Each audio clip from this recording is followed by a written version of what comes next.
Testing, testing. 1, 2, 3. Testing, testing.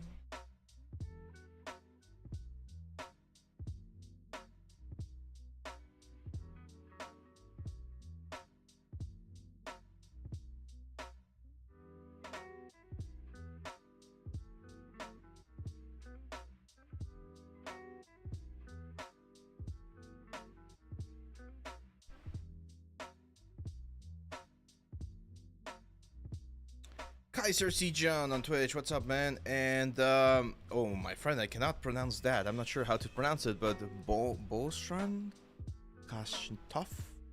Hello. Default, what's up, man?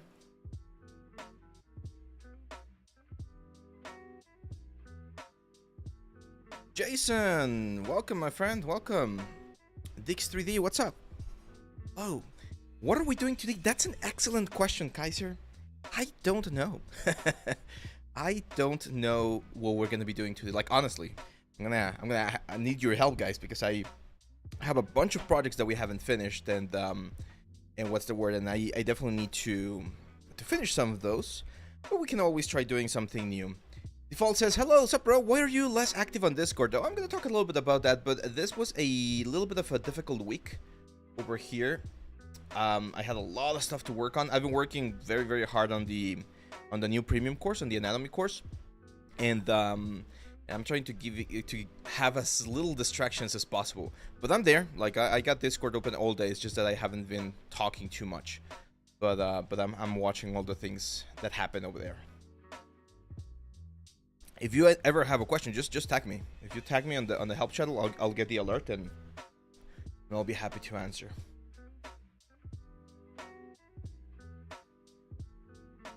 I think we're gonna do some ZBrush, to be honest. I really feel like doing ZBrush. And I was thinking about doing the dragon. Do you know Patrick 4F on Discord? I'm not sure. No, I don't think I do. Why? Has he said something or done something?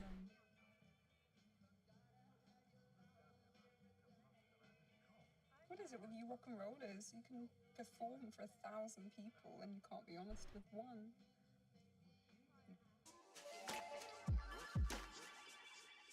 Patrick 4D, actually, he's a digital chef. It's a new title. I've never heard about a digital chef. Let's take a look. Patrick 4D, the digital chef. Interesting. Oh, nice, nice, nice. So he does... I think I've seen some stuff of his before. Yeah, that's very cool. I'm watching some of the stuff from his side. Yeah, that's very good. Very, very good. Awesome materials.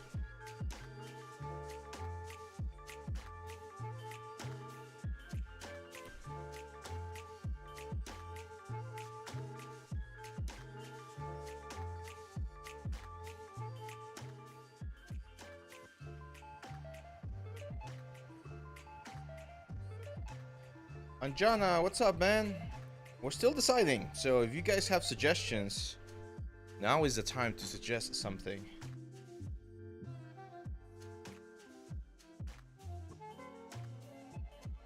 And I got a couple of ideas, so we can always roll with that. But if you guys have suggestions, that's always good. Gunas, what's up, man? Gunas Gamer.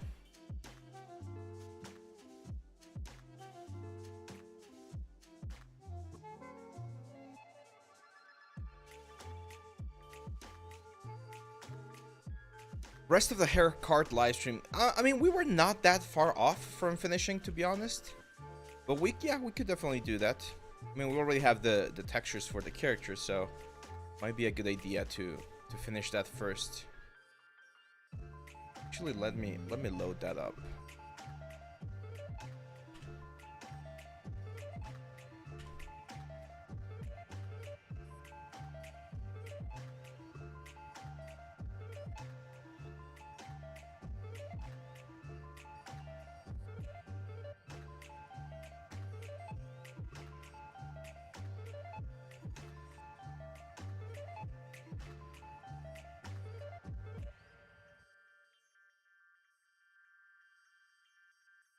Yeah, let's finish that. I think that's a good idea.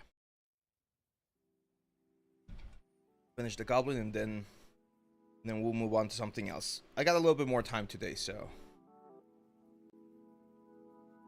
stylized stuff. Default is asking. Yeah, we've done stylized stuff before. We've done stylized stuff. It's really fun. I really like doing stylized stuff. But the thing about stylized default, and this is the let me go full screen here.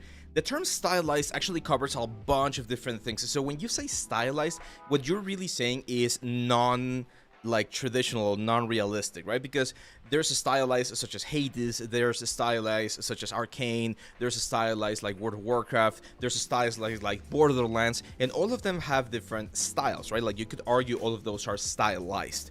Stylized just means that they follow their own sets of rules and proportions. So my best advice whenever you're trying to do something stylized is, first of all, nail down exactly what type of style you're going for and start studying the types of shapes, forms, colors, compositions, and general things that they do for that particular style, so that when you mimic it or you try to recreate it, you get as close as possible to what they're doing.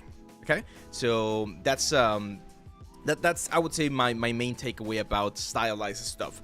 It really means that you need to find and really get exactly what type of style you're going for, because you can say, hey, I want to do stylized stuff, and you're trying to do it in the Arcane style of way, and it ends up looking like really different, like Fortnite or something. Then, well, that's a sort of like a different mood, right? One funny question to you: is there any cowboys really in Mexico? Because we hear this. Yes, I got my donkey outside, and we go out on a ride every single day. No, of course not, man. I mean, of course there. Well, it's not cowboys. What we have. Let me show you. It's a really fun question here. So in Mexico, we have what we call ranchos.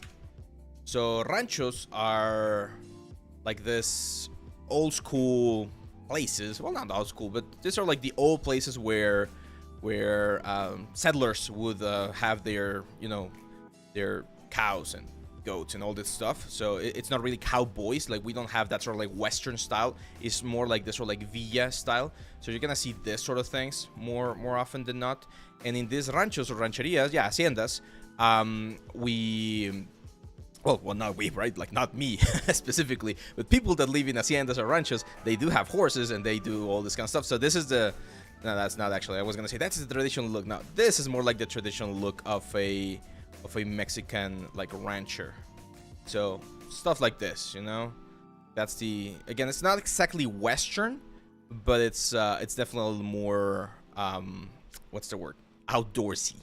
But no, like here in Mexico we have like huge cities, like very close to where I live. It's Monterrey. Monterrey is like a huge metropolis, and it has some super modern like new areas. It's a huge city. Of course, Mexico City, Guadalajara. So even though conceptually a lot of people think about like the Mexican stereotype of the what's the word, of the donkey and the cactus and stuff like that, like, I know this is the Mexican stereotype that a lot of people think about. I mean, there are a lot of places where people do like dress similar to this style, and there's a lot of culture and stuff like that. But we are also a sort of like modern country in certain ways, so it's a little bit of everything. Yeah, that's right, Roadster. That's right. So, buenos dias, Goblin Radioactivo. What's up, man? Buenos dias. Kaiser Sijan says, wanted to ask how to get good renders for social media for works in progress. I mean, usually something like this, Kaiser, is more than enough. Like in here, this is just Substance Painter, and we have this very basic light setup here for the Goblin. So you can just like move the light around a little bit, turn on shadows. So here, instead of Substance Painter, you got this option over on the viewer options. This is shadows, and as you can see, that's just a small little bit of shadow.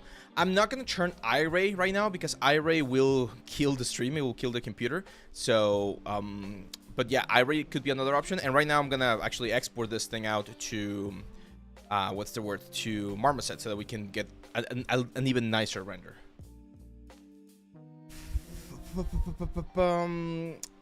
Default says, I'm just a fresher who's trying everything possible to learn new things. Oh, that's great, man. Yeah, I mean, it's a great time to get into into 3D because there's so much information, so many tools out there. So it's a lot easier as time goes by. Like getting into 3D has become easier and easier and easier. So, and doing art is always such a fun thing to do. So I encourage anyone who's trying to get into it, don't be discouraged by all of this talk about AI and things like that. There's a lot of hope still. So we're gonna export this as Unreal Engine 4 for now. And we're gonna get this into a Marmoset. Have you ever watched Love, Death and Robots? I have not. I've seen clips and I've seen some of the making of the show, but I have not actually watched the show myself. I know it's really good. You guys don't have to tell me that again. Like I've seen that and I know it's really, really good. But the thing is, I haven't really had the time to see it. Is this the one? Right. There we go. Let's see. Is English available in Mexico? Yes, of course. Of course, it's available in Mexico. Like not everywhere, unfortunately. Like not every single person in Mexico has access to English as a second language. But most schools nowadays, I would say, do have that sort of like option. Is there any way to fake SovDiff, or is there any way to bake SovDiff? Yes, of course. Well, you don't bake SovDiff, you bake details, right? So technically, you could bake SovDiff again with a normal map or something like that.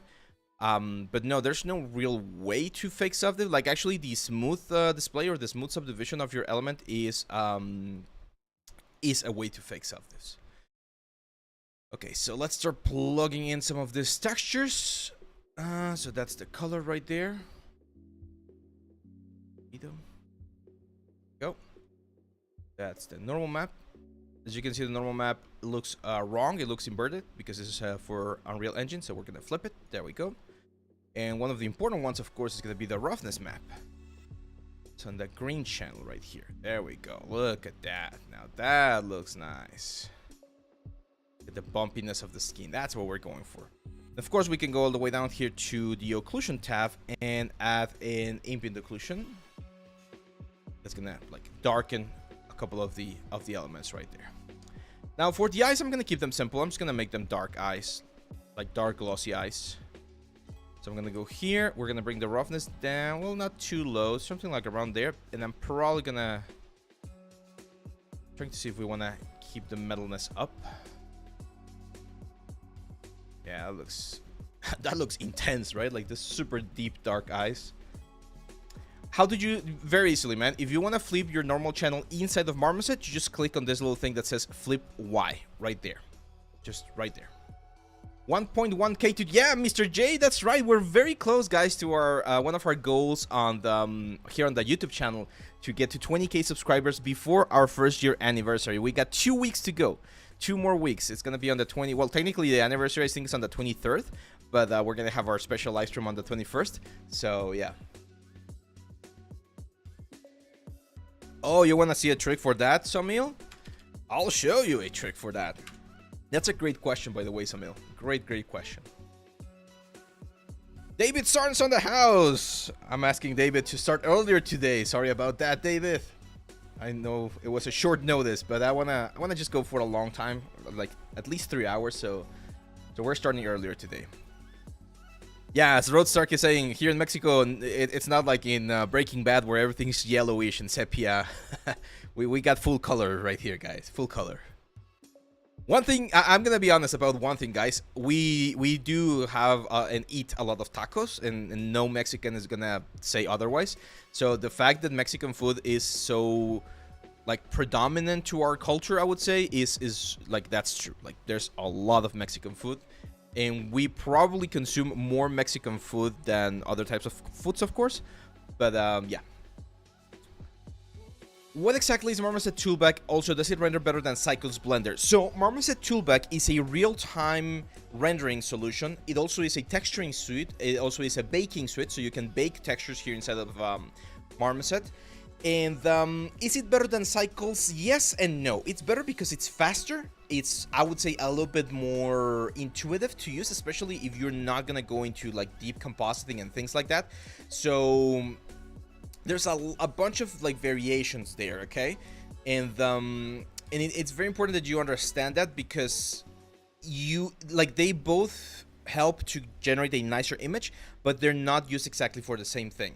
So in the case of Marmoset, it's more for presentation purposes, and for just like showing your work in the best possible light. Cycles, it's an actual like full-fledged like a rendering engine, so you can do so many more things with it. Okay.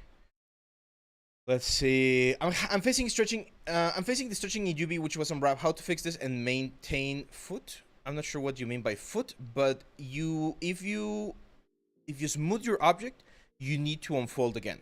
Otherwise, you will like if you permanently smooth your object, you need to unfold again. Other things that you can do is add support edges at the parts where you're getting stretched, and that should help out a little bit more. Yeah, thank you so much, Sarn. Thank you. Let's see. Hello from Italy, from Sefrio. At the moment, following your ZBrush course on Udemy. I really love your work. Thanks a lot. Thanks, Sefrio.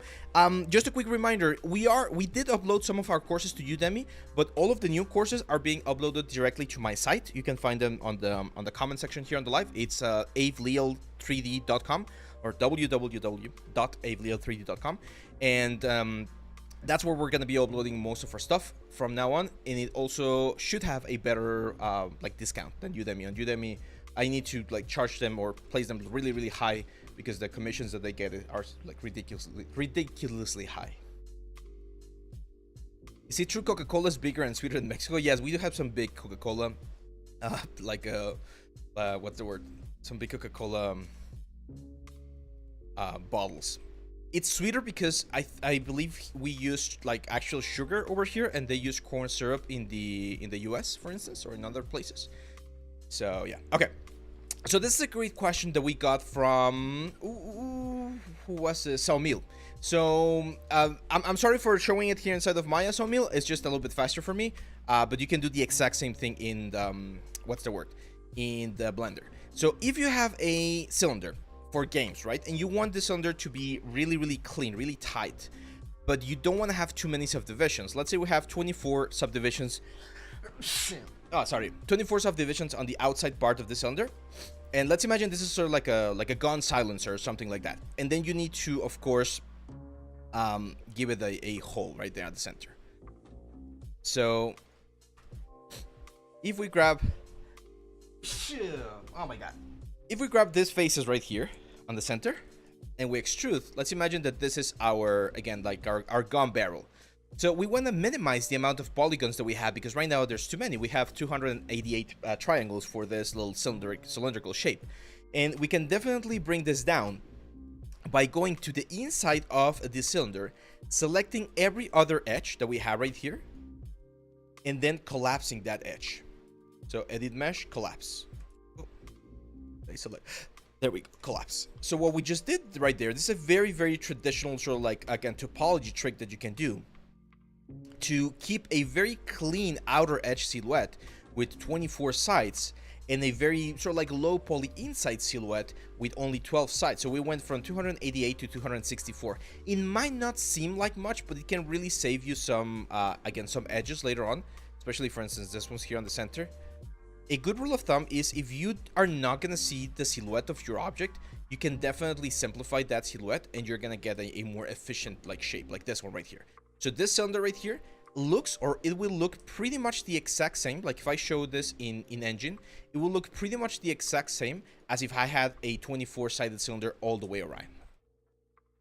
Air purifier, yeah, I definitely need to get one of those, and probably an air conditioning as well, because it's very hot in here.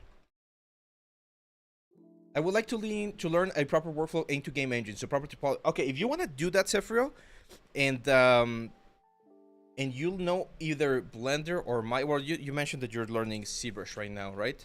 So, because I do have a course about that. It's this one, the Blender 3D AAA game weapon for games.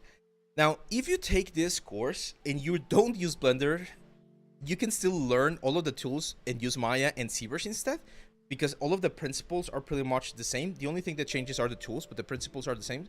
And the thing I like about this workflow right here, or this tutorial is that it covers the whole process. So from sketch all the way to the final like production asset here. So that one's a good option if you want to check it out. But we are gonna have a more in-depth like character tutorial later in the year. Monster says, can you just show me how to create trees and grass, because it's easy in Blender, but I'm a Maya user. Yeah, my best advice about trees and grass, man, and this might sound a little bit lazy, but just buy them. Just buy the assets. Unless you're doing a game where grass and trees are like fundamental and they need to be super precise, it's one of those things that you lose or spend a lot of time on, and you can get the exact same result by just getting an asset. Lord Tellum, welcome, man, welcome. Hey, Abe, who's your inspiration? Because we're learning for you similarly to you. Who's your inspiration? That's a great question. Oh man, that's a great question. And actually, I've been thinking about this for the last couple of days. This I mentioned, guys, this was a weird week for me.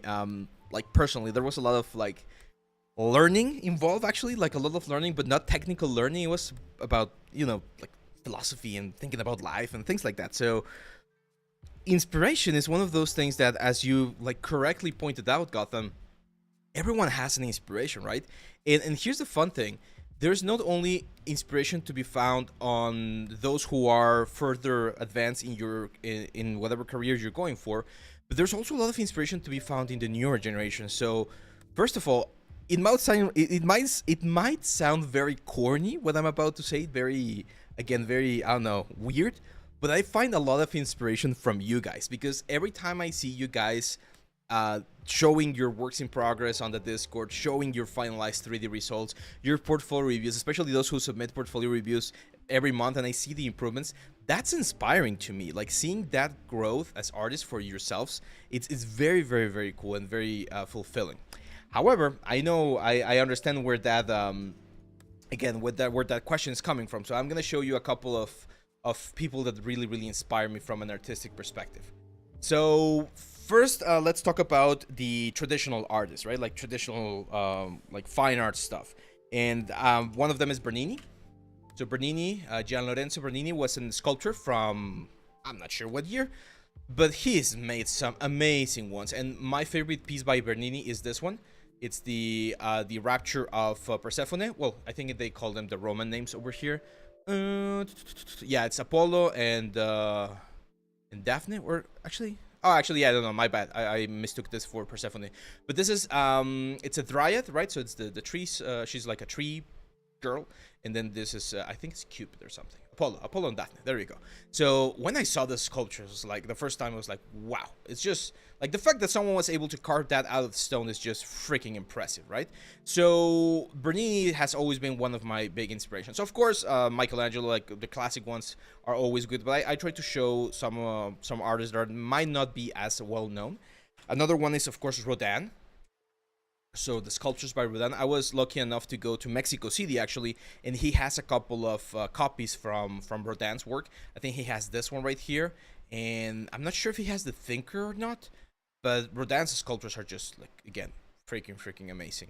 So this is another one, and another one that I really like is of course Van Gogh, right? My wife is also a huge fan of Van Gogh, and Impressionism has always been something that I really enjoy looking at. And it kind of like transfers a little bit to my art style. Not that I'm an impressionist, but what I mean is I don't love doing hyper realism. I know some people are really impressed by the technical skills and the training that you need to do hyper realism, but I've always been on the sort of like side where that says I'd rather see an interpretation of reality rather than reality itself again. If that makes what's the word? If that makes sense. Let's see. Hey, Clean the House is right here. Says, do you think I could get hired by a studio by just doing your courses? No, not just the courses. No, because again, if you just do the courses and you just follow the process, you're gonna know how to do those specific things. However, if you learn the courses, my courses and other courses, you need a little bit more information. I cannot teach you everything, but if you learn that and then you create your own pieces with all of that information that you generated, then the chances of you getting hired is even like they're gonna be higher, even if you didn't go to a 3D modeling school. Let's see. Yeah, you don't always need to go to art school, but it is a good sort of like proven way to for. Let's see. No, Nishank, you cannot create extrusions using normal maps. If you bake from a high poly to a low poly, the silhouette of your low poly will dictate how far something will look. If you want to change the extrusion or the silhouette, you need to use something called displacement map.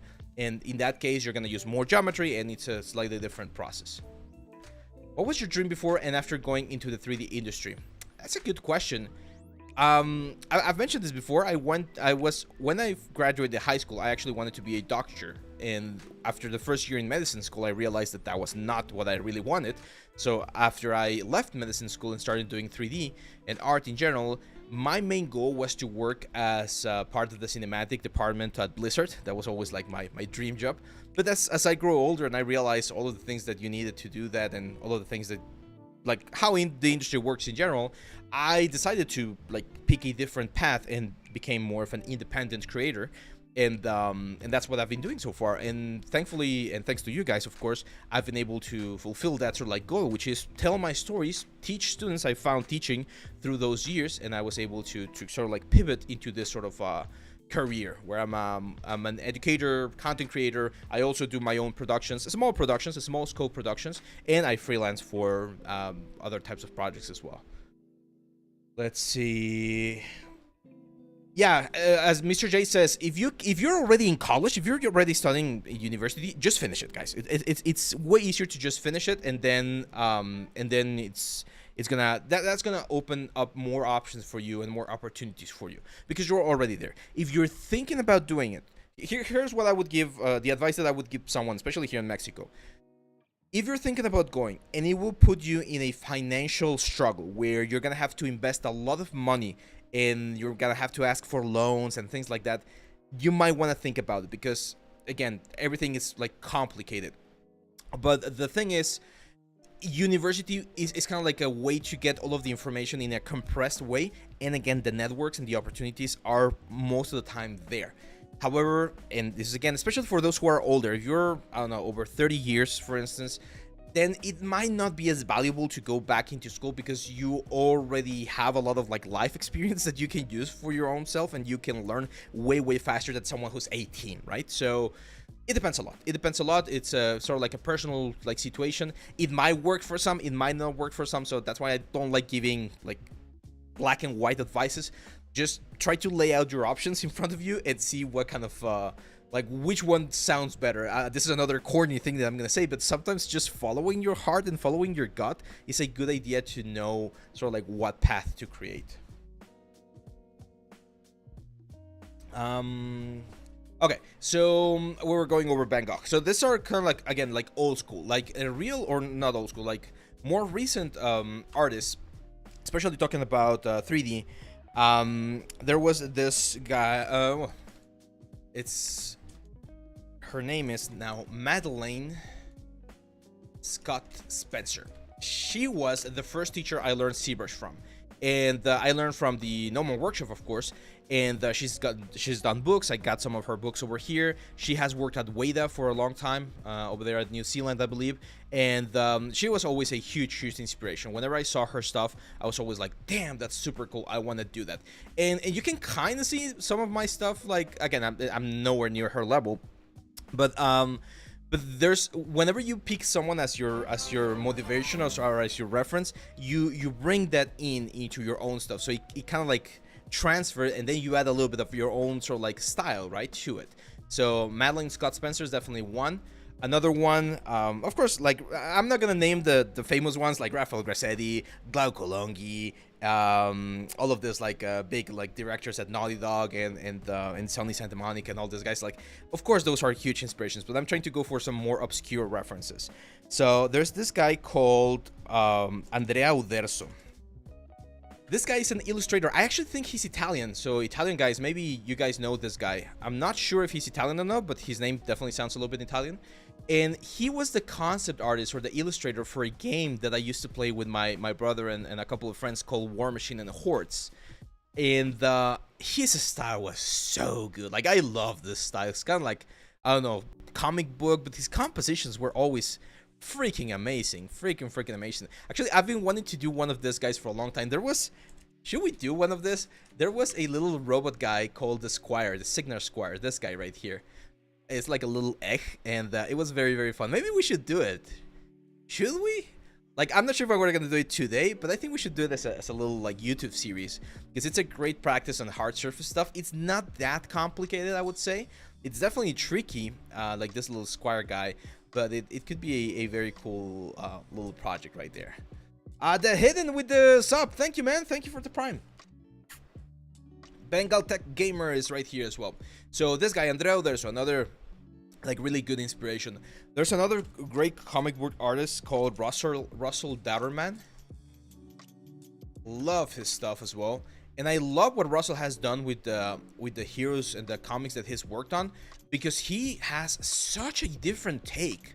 Like, you might remember the traditional sort of like Jim Lee, the Jim Lee style of comic book, right, from the 90s and the 2000s.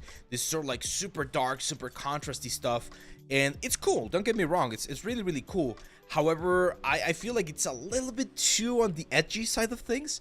And then comes Russell Datterman with this sort of like super colorful, super like vibrant. I don't know, it just looks really good. The first time I saw Russell's work was with Mighty Thor. So there was this poster. I wish I could get the original poster here for my office, or this one right here. This was such a huge, like, I got this issue. I got the full run of the comics for Mighty Thor. I love the concept and the idea behind it, and the story was really good as well.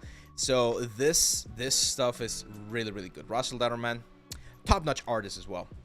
And then they're going back into 3D. There's this guy called, what was his name?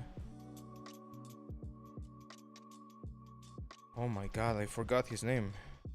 It was another, I think he was another Italian, or no, I don't think he was Italian. I think he was Portuguese.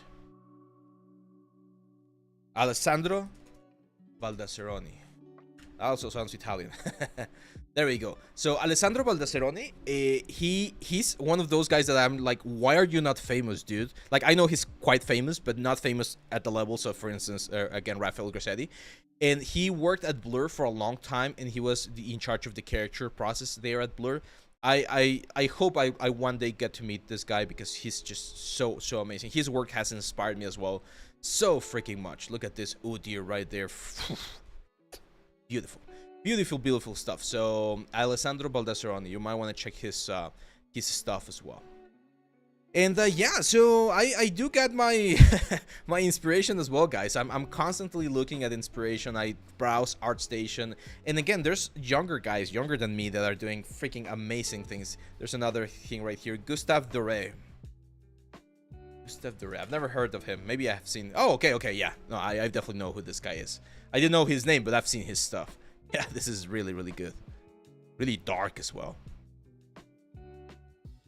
Yeah, so inspiration is very important, guys. And actually, David gave me this advice earlier this week. He's like, hey, yeah, just go read some comic books, go watch some movies and stuff like that, because that will spark up your imagination, and it will get you to be more, again, to be more imaginative about the stuff that you do. I'm gonna give you here three pieces of advice to look for inspiration and learn from inspiration. Okay. This is very important. So let's use this guy right here, Gustave Doré. So what you're gonna do is you're gonna start like browsing again, Pinterest, ArtStation, just browse the webs. And when you find the piece that talks to you, not literally, hopefully, but the piece that you find are like, oh, this is really cool, I like it. Ask yourself, why do I like this piece? Okay, and you're gonna try to find 3 answers of why you like this piece. I like to find 3 types of answers: the technical aspect, the artistic aspect, and the emotional aspect. Okay, so why did I connect, or why did this piece, again, called to me when I saw it from an artistic perspective, from a technical perspective, and from a emotional perspective? So in this case, from a technical perspective, the reason why this image like popped to me very quickly was because of the contrast between lights and darks, right? We got a huge like this dark spot right here, and then this white women over here, and all of these things right here gives us a lot of contrast. So that's the technical things that really like punch in and makes you look at this piece. From an artistic point, I love the composition. Again, very sort of like empty composition up here and very heavy composition down here. And the way this thing is framed is using sort of like the rules of thirds, where you got the important pieces on the thirds of the piece, so that immediately tells me to go in here. And then comes the emotional part of the connection. Is like, okay, what do I like about this? Why do you find this interesting?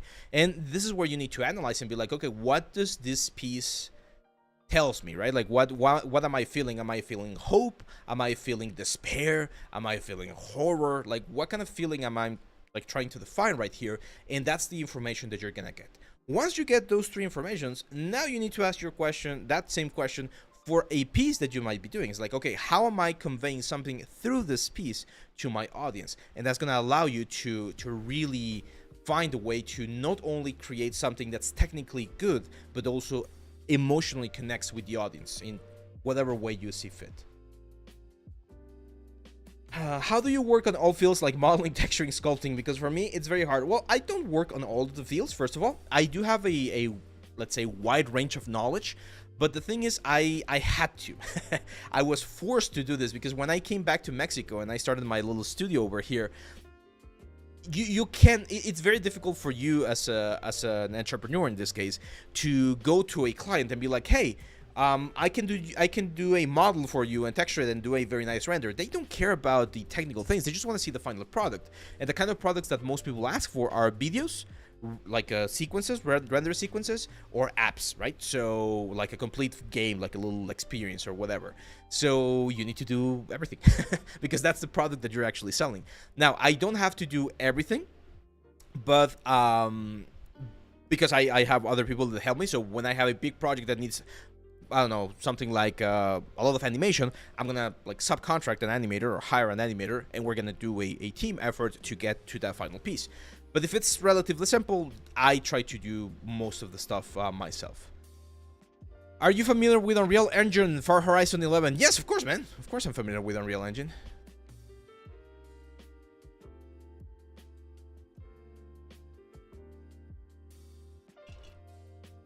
And yeah, you can never really be a master of something. I mean, you can be really good at something, but the moment you think you have learned everything, you already failed, is what I would say. Because there's always room for improvement. There's always room for yeah, just like getting a better result. Okay, let's do some quick. So I want to bring in the hair that we were doing.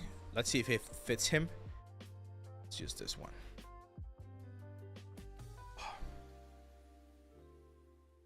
I did some exercise yesterday and it's really hurting my freaking neck. Ugh. Okay, so thanks for the follow, Juan Guerra Tattoo. There we go. Says, hey Ave, hope you're doing well. I'm a 21-year-old, left the year for graduation, and we're specializing now. I have interested in look dev and compositing. What stuff should I focus on, like the technical aspects of skills? And is it possible to enter the industry as junior for look dev? Yes, it's definitely possible, Anir.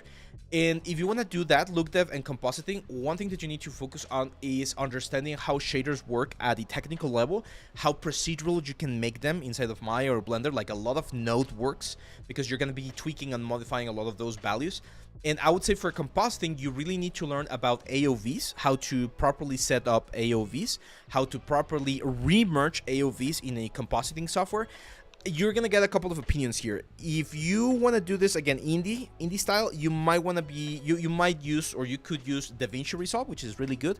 But if you want to do this professionally, you gotta go with Nuke. Nuke is like the go-to compositing software in the 3D industry. So if you want to do like proper compositing work, you need to learn how to use Nuke. I used to know Nuke a long time ago. When I was at school, I had some Nuke classes, but I honestly haven't used it in a long time. So I don't think I'm gonna be able to help you as much over there. But Nuke is definitely one of the way to go. I think Nuke has an option to have like a student version or something like that. But yeah, it is a little bit more expensive. What program is this again? This is Marmoset, guys. This is Marmoset. So we're gonna do a very quick like light setup here for Marmoset. And this is the cool thing about Marmoset. It's again very sort of intuitive. So for instance, one of the things I love about Marmoset is you position the camera where you want the light to be. Like let's say I want the light to be pointing in that specific part of the model. I create a light and it's gonna be exactly in that point, pointing exactly the way I want. So it's good. Now here's one of the little tricks that I always tell you about lights, guys. Lights need to have a little bit of a bigger shape. Otherwise, you're going to get these super harsh shadows and they look really wrong. So I'm going to increase the diameter here of the light a little bit. And as you can see, that's going to soften the shadows quite a bit. Let's brighten this up a little bit more. Not too much, something like that. There we go. Marmoset or Substance, which is better for texturing? That's a great question. See, I hate giving again, black and white answers because everything is dependent on a lot of different things, or things depend a lot on other things. So if you could only have one software, like if you tell me I only have money to buy one software, I would probably tell you to buy Marmoset, because with Marmoset you can bake, texture, and render.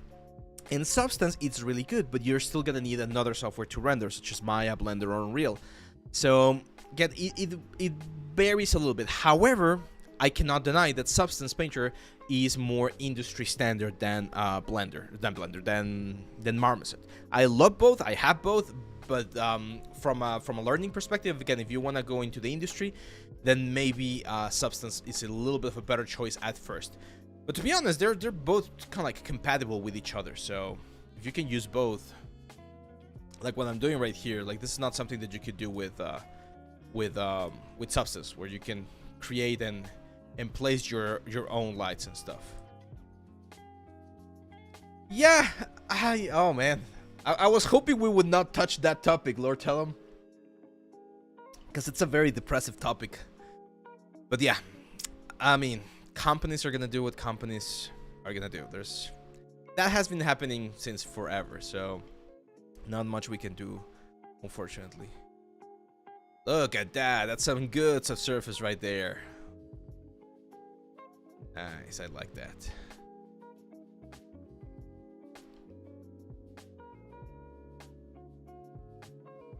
We use this one.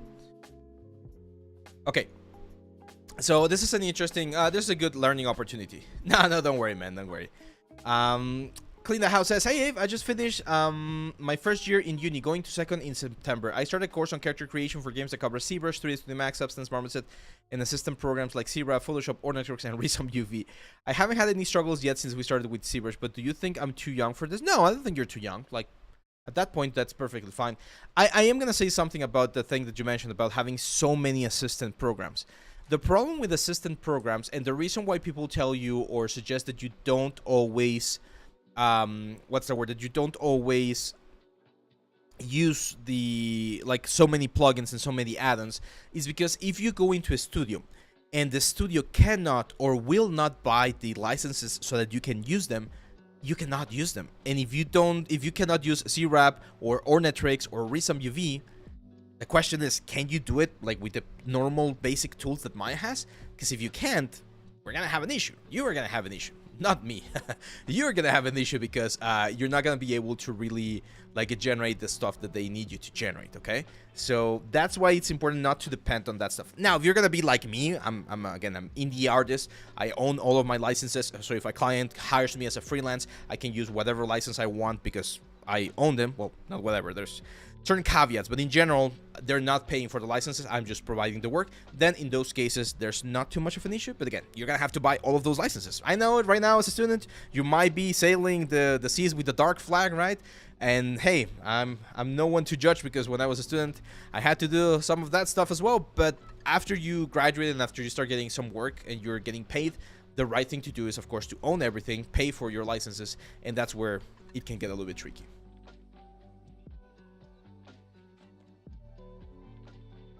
I did your intro to Maya. Really enjoyed and very comfortable with Maya. Thanks to your courses. Yeah, I got several like Arnold videos on the YouTube channel as well, Banday, in case you wanna check it out. Is Topocon necessary for Retopo for beginners? Can we go for it? It's not necessary, but it's really freaking good. That's the thing, Gotham. Like every now and then, there's gonna be some softwares that you're like, damn, I really need to have this, or certain plugins, or certain like things. So yeah. You ever use Mari? I used Mari again when I was at school, and then I switched to Substance Painter since I was doing more game stuff. I definitely need to get back into Mari, to be honest. I haven't used it in a while, though.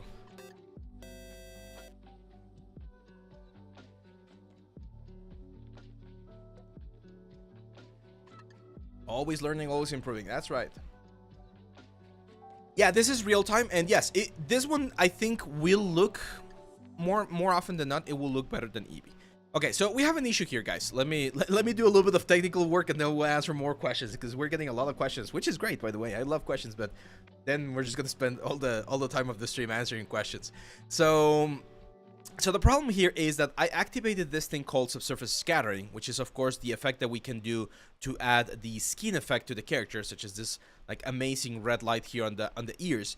But the problem is, as you can see, this guy is super thin. It has no body, and since there's no body, the subsurface is affecting every single part of the body uniformly. You can see even the teeth are getting a little bit of subsurface, which could be a good idea, but I'm gonna show you just how to fix this real quick. And it all has to do with this part right here. So I'm gonna add I'm gonna do this very graphically. I'm gonna go and add a black layer here to the goblin. What's the difference between making pores in ZBrush and painting it in Substance with Hide Brush? Oh, Petros! I hate you, Petros, because that's an excellent question. And I was gonna show you this, and now I'm gonna have to show you that. Okay, so that's an excellent question, Petros. Why should I sculpt pores in ZBrush and not just wait until we are in Substance to paint them? If at any point you are gonna need the high quality sort of like depth of the sculpt, you need to sculpt them. However, like at my diagram right here. So this is your plane, right? Like that's a section of whatever, your character. And you sculpt the pore.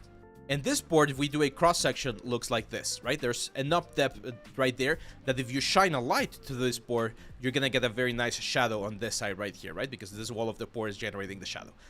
If you want that pore to actually be visible and catch every single reflection, every single shadow, every single light, you're gonna need to use something called displacement, okay? And with displacement, you're actually gonna get the geometry, but it's gonna be very expensive. You're gonna have millions of polygons. So this is only used for what we call traditional render, right? Like when you just hit render and you can wait whatever amount of minutes or hours you need for your render to happen. So that's movies, that's commercials, that's cinematics, right? Like all of these things you can use displacements, and that's fine. For game engines, you need to render 60 images per second. Your GPU has to render 60 images per second. So this becomes too expensive, and that's why we use normal maps. So if I'm gonna be doing displacement, I will do the pores inside of ZBrush. If I'm gonna be doing games, I will do the pores inside of Substance. However, if I'm gonna 3D print the character, I will do the pores in ZBrush, because you cannot 3D print the normal map. You need to 3D print the actual geometry. So you need to do displacement. And this is also another thing. If you are gonna do renders, movies, cinematics, commercials, and you're gonna be using a small amount of information, like a 2K map for a full character, then you don't need displacement, because even if you sculpt all of this, 2K is not gonna be enough to catch all of that information. So it's all a matter of where or why you need that much resolution. But I agree, like sometimes, or for instance, for this character right here, the pores were done in ZBrush because I was gonna have a 4K texture for all of this guy right here. That's why we have that specific resolution. But if this was a very small character like in Warhammer or something like that, where you're gonna have a it's gonna be very far in the screen, I would not even bother to do pores in ZBrush. I would just do them here inside of what's the word? Inside of Substance Painter. So yeah, that's it. Sorry for that.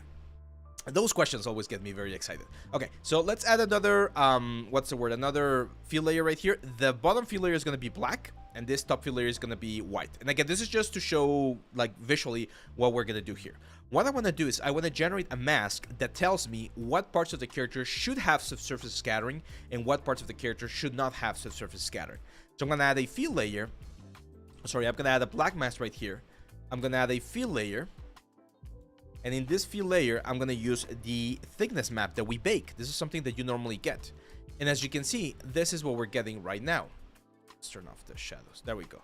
So right now, this is the mask that we're getting. We're pretty much, if we were to export this, we're pretty much telling it, hey, we want subsurface everywhere except for the important parts. So I need to add a levels information here and invert this. And now this white mask that we get right here, this is actually the kind of subsurface that we want. This is the place where we want the subsurface.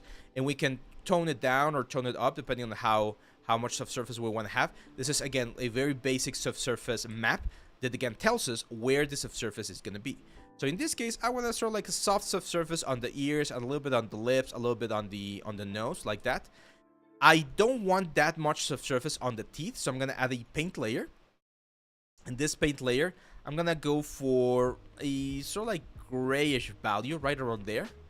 And we're going to fill in all of the teeth. Since the teeth are different geometry, we can like manually see. Because I do want to have a little bit of subsurface on the teeth, but just not too much. Even that is a little bit too much. Let's go a little bit darker, but I don't want it to be like completely black. Okay, so I do want to have a little bit of subsurface on the teeth. There we go. Now, as you can see here on the bottom part of the character, there is a little bit of white, and I definitely want absolutely no white right there. So I'm gonna go for my dark brush. I'm gonna paint out. We can press Alt and click so that we only see the mask, and we can paint out all of this information right there. So this mask that you see right here, this is me telling Substance, hey, these are the areas where I actually want my subsurface. And Substance is going to try to only, or actually we're going to use this map to tell Marmoset that we only have this thing right here. Substance can bake in 8K. Yes, when you go over here, Oreth, and you export the textures, you can actually set this to size up to 8K. And it will bake everything out in 8K. So it is possible. So I'm going to grab this mask and I'm going to right click and I'm just going to export this mask. So export mask to file.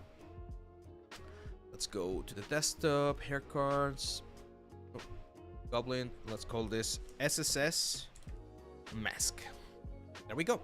So if we can now go here to Marmoset and we go to the transmission, what we can do is we can use this, this one mask map right here. So we need to drag and drop the mask map right there. And as you can see, look at that. So we remove all of this subsurfacey effect that we had on the bottom part thanks to that mask. And we pretty much preserve the exact same amount that we had there on the ears, right? Now here's where you can decide how much of this mask you want. And someone was asking about look dev. This is where look dev comes into play. And you're like, hey, like how are we going to be, like how far are we going to be pushing these things to get the exact result that we want? Here I can push this, and as you can see, it's only going to be affecting the parts that the mask is telling me to affect. Now, one thing I can do here, if I want a little bit more, is bring the mask down a little bit. Actually, let me just make sure that this is... Okay, yeah, it's not linearized. Okay. Yeah, you can just play around with this and tweak the values until you get something that you like. Yeah, I also don't advise, as Mr. J says right there, don't try to go 8K in Substance Painter. It can be done. It's not advised because it's very, very heavy. I would rather, or I would suggest you do multiple 2K UDEMs or multiple 4K UDEMs rather than going all the way to 8K. Unless you have like a beast of a computer that can really handle it, it can be very difficult. Are you aware of Corona software? Yes, I'm aware of it. I don't use it on my pipeline, but it's a valid software as any other. Okay, so let's see. What I want to see here is if the hair cards that we exported fit the character. Yes, they do. Nice, nice. So for those of you that are unaware, a couple of weeks ago we had this stream where we were doing hair cards, and this is the hair cards that we were using. Unfortunately, the what's the word? The stream crashed because the energy went out here at the at the studio. So, but yeah, this is it. Now let me get the hair cards colors again, because they're in another project.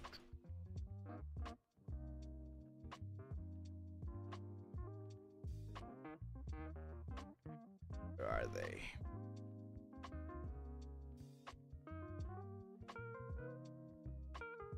There we go. 1, 2, 3, 4. Thanks for the follow. Who's following now? Wolvie Nature. Oh, that's a great name. Wolvie Nature. Okay. So here's the hair cards. Ambient occlusion, direction, normal, object ID, roughness. And what I need to do is I need to connect them here. Let me just check that these are the... It's this one. Okay, let's rename this to hair cards. There we go. So first we need the diffuse. There we go. So that's the diffuse color. As you can see, it's this sort of like white elements. And this diffuse map, as you can see, is a target file, so it has alpha information. So if we go all the way down here to transparency, we can use a dither transparency, and it will take out the alpha from the element. And that's going to give us this sort of like hair effect here for the goblin. Now, of course, we need to add other things. The first one, it's going to be the roughness. So I'm going to add this to the roughness so they're a little bit rougher. Let's invert that. There we go. So they're flatter, right? Then we are going to add the direction map. The direction map, this is something that someone asked about this. I'm going to use this anisotropic reflection. That's going to give me the access to direction map, and we can input the direction right there.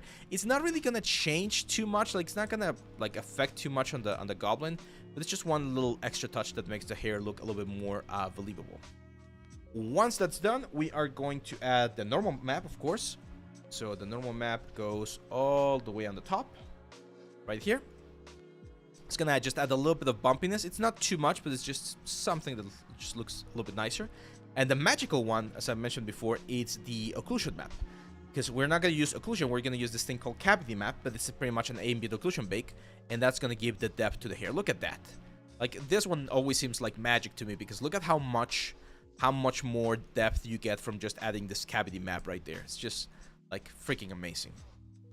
And yeah, that's pretty much it. I have an object ID, but I don't think I got the... No, I don't have the option here to... You can use object ID inside of Unreal to change things. Redneck Orc, yeah. Yeah, that's funny. Yeah, he's like a... He's not very... He's probably like a villain or something. Is the number of hair cards you have optimal for games, or should they be... No, they're fine. Like right now, this guys right here, pink eyes, they're only 2,640 triangles, 0.08 VRAM on memory. So we can definitely increase. I'm even gonna like subdivide them, like one subdivision right there. You can see that we remove the sort of the flat effect, like some of the corners, like right there. You can see how it looks a little bit jaggedy, and we add one subdivision. It really smooth things out a little bit more. There we go. Now you guys want to see a magic trick right here? Yes, the game engines support anisotropy, directional map, all of this. Unreal Engine does, at least. How do you add beard in Marmoset? I just did, Gotham. This is the process. So the magic thing that we're gonna do here is I'm just gonna turn on ray tracing. And ray tracing is going to give us another layer of like believability to the whole thing. So it's just going to make it look a lot softer. It definitely gets this sort of like grainy effect, but as soon as we let it like calculate for a little bit, it will just like denoise it, and we'll get this very, very nice, clean looking hair right here. Is using planes good too for hairs? That's what we're using, man. That's just planes. Every single hair that we have right there is just planes. Oh, you know what I was missing? On this one, we need to set this to callback faces. There we go. So now we see the hair on both sides.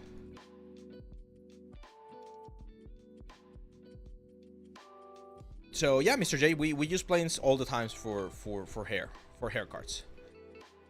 And the reason why this is what's the word? It's just easier to well, it's better from a performance standpoint rather than using splines, because the splines can be very, very complicated. They can be very expensive, but it does become a little bit tedious to place all of the hair cards, as what we did on the original thing that we were like on the original live stream we had a couple of weeks ago.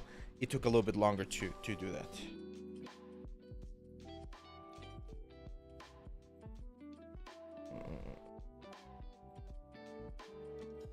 Let me just send a message, guys. I need to send a message real quick. Give me 1 second.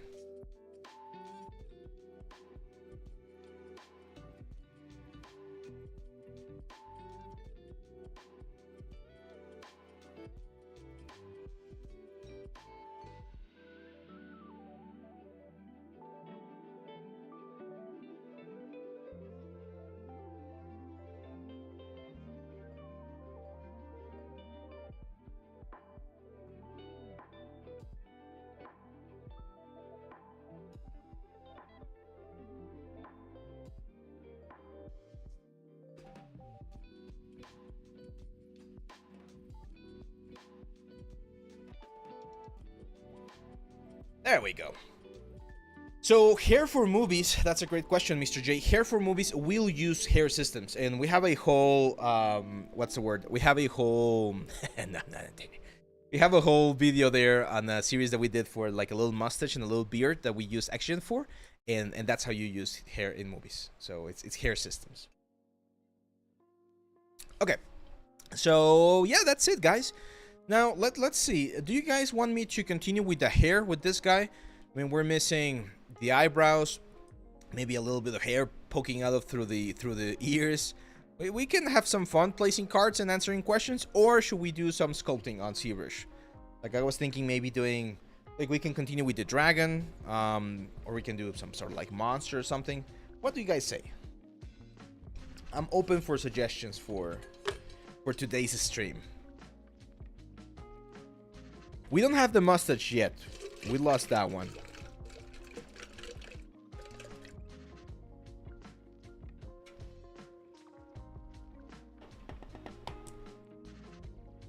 Let's see. What about hair from games like God of War, Horizon, when they're animated reacting to environment? You can make the hair react to environment, David. So one of the things that you can do is use a node inside of Unreal called vertex position. It's what they use for grass, and it just slightly moves kind of like with the wind. You can rig it, of course. So since this is geometry, you can add a couple of bones and just like move it around, and it's a lot of work from the animators. You can also, this is a little bit more advanced, but you can rig the hair and then create a dynamic spline that moves with the character, sort of like a free-form dynamic system, and then the hair will move more naturally. So there's a bunch of ways to do it. Let's say Jimmy TT says, "Hey Abraham, I already have a generic portfolio built up a couple of years ago, but I haven't found my path. Now I have decided to go on character art, continue anatomy studies, but I'm afraid I'm gonna be too late in the industry due to MetaHuman, AI, senior hiring and stuff." Oh, that's a question that we get all the time. We should finish the... let's put it... Can we do a vote, David? Can you do it on Twitch? I'll do it on YouTube. I'm gonna do a vote right here. And let's let people vote. So it's... what should we continue with? Or what should we do? It's finish Goblin. Or... sculpt and questions. I mean, we're still gonna have questions. Sculpting ZBrush. There we go. So if you're on YouTube, there's the poll already. So oh yeah, okay, so the question about like MetaHuman, character creator, all of these things. Remember guys, and I did a short, I think it was last week, about this. Those are just tools. And a tool only works if the artist who's using the tool knows what he's doing. So you should not be afraid of the tools that are out there, because if I bring someone who is a recent graduate, right, and I tell him, hey, use character created to do a character and then polish it in ZBrush, he might be able to use character created, but he won't be able to polish it properly because he's lacking the experience. So as long as you have that knowledge and that experience, if you use the tools, again, it's fine. So don't be too scared about it. And now another thing that you need to do about this is that every single tool that's out there, or rather not every single studio or project that's out there will be using the tools that you are afraid of, okay? This is a very common complaint that I have about people and topology nowadays, because they're like, oh, but we have Nanite now. Why should we learn about retopology if we have Nanite and we can just sculpt whatever we want in ZBrush and throw it into Unreal and that's it? Well, the thing is, not every single game will be using Nanite, because not every single game will be using Unreal Engine 5. And then, not every single game using Unreal Engine 5 will be using Nanite on every single asset. And then, not every single asset will be using Nanite, because there are certain assets that just don't work very nicely with Nanite. So, it's kind of like this sort of like Venn diagram, right, that you can do. So this is the amounts of games on the world. And then this is the amount of games that use Unreal Engine. And then this is the amount of games that use Unreal Engine 5. And then this is the amount of games that use Nanite within Unreal Engine 5. And then this is the amount of assets that use Unreal Engine 5. So that little spot right there, that's the elements that are going to actually be using Nanite and the ones that you shouldn't worry about. But what about everything else, right? Like if you're working for a mobile game, for a gacha game or whatever, because those are also games, even if you guys don't like them, hey, you might not be able to use Nanite, therefore you need to use the proper tools. Okay? Same thing for character creator, same thing for AI, same thing for everything. Not every single project out there that could use that specific tool will be using that specific tool. So if you know how to do it without the tool, you're more valuable because you can work on multiple assets. Because then imagine I find someone who's really good at doing Nanite assets, and then I ask him to work on a game for us, and I tell them, hey, just one quick thing, we're not going to be using Nanite everywhere. He's going to be like, oh, then I can do it, I can't help you. Well, then he's going to have to go and work on other projects because he doesn't fit on that particular pipeline. Okay? Exactly, as Asterix, not every single asset, not every single element will be using Nanite. It's very, very important there. Can I use concept arts from other 2D artists and use them to do my own work in 3D and be able to be hired by a studio for that project? Is it possible to do that? Yes, but I'm going to show you how to do it properly. Let's go. That's a great question. By the way, I actually... Oh, it's from a portfolio review. I actually have a video on the YouTube channel which that's called How to Pick a Project. I strongly recommend that you pick that one or you watch that one if you haven't. But here's the thing. Well, if we go game art... no, not game art. They changed the filters now? Oh no, for instance, creature concept art. So if you look for creature concept art, and over here we change this to digital 2D, you should find most of the stuff that's only 2D work, okay? What is my advice when picking a project so that you can do it for your portfolio? First of all, try to pick something that has not been done before, okay? So for instance, if you pick this one right here, from Prototype, which is a game that already released, then you're only trying to do something that someone already did, right? And unless you can really make it like way better, it's very, very important that you don't do it, because again, you're going to be comparing yourself with something that has already been shipped, and it's just a race or a fight that you don't want to pick. It's like picking a fight against like the big guy on the courtyard, right? So my advice is look for things that are similar to what you want to do but have not been done before. Like this one right here, amazing. I love this style. Like this is really good. It's very clean. It could show a lot of forms and potential, and you could do a very cool character. Then you're gonna go into the artist page and see if there's any more concept, because if you liked one of their concepts, then that means that you're probably gonna like more of their concepts. And usually, especially concept artists, have more. See, like I knew this guy because this is a one that I saw a long time ago. I was like, oh, I really want to do this character, but I've done a lot of this type of character, so I need to do slightly different things. That's another good advice. Like don't always do the exact same thing. But I've seen this guy before, so I really like this guy. I really liked his stuff. What's the next step?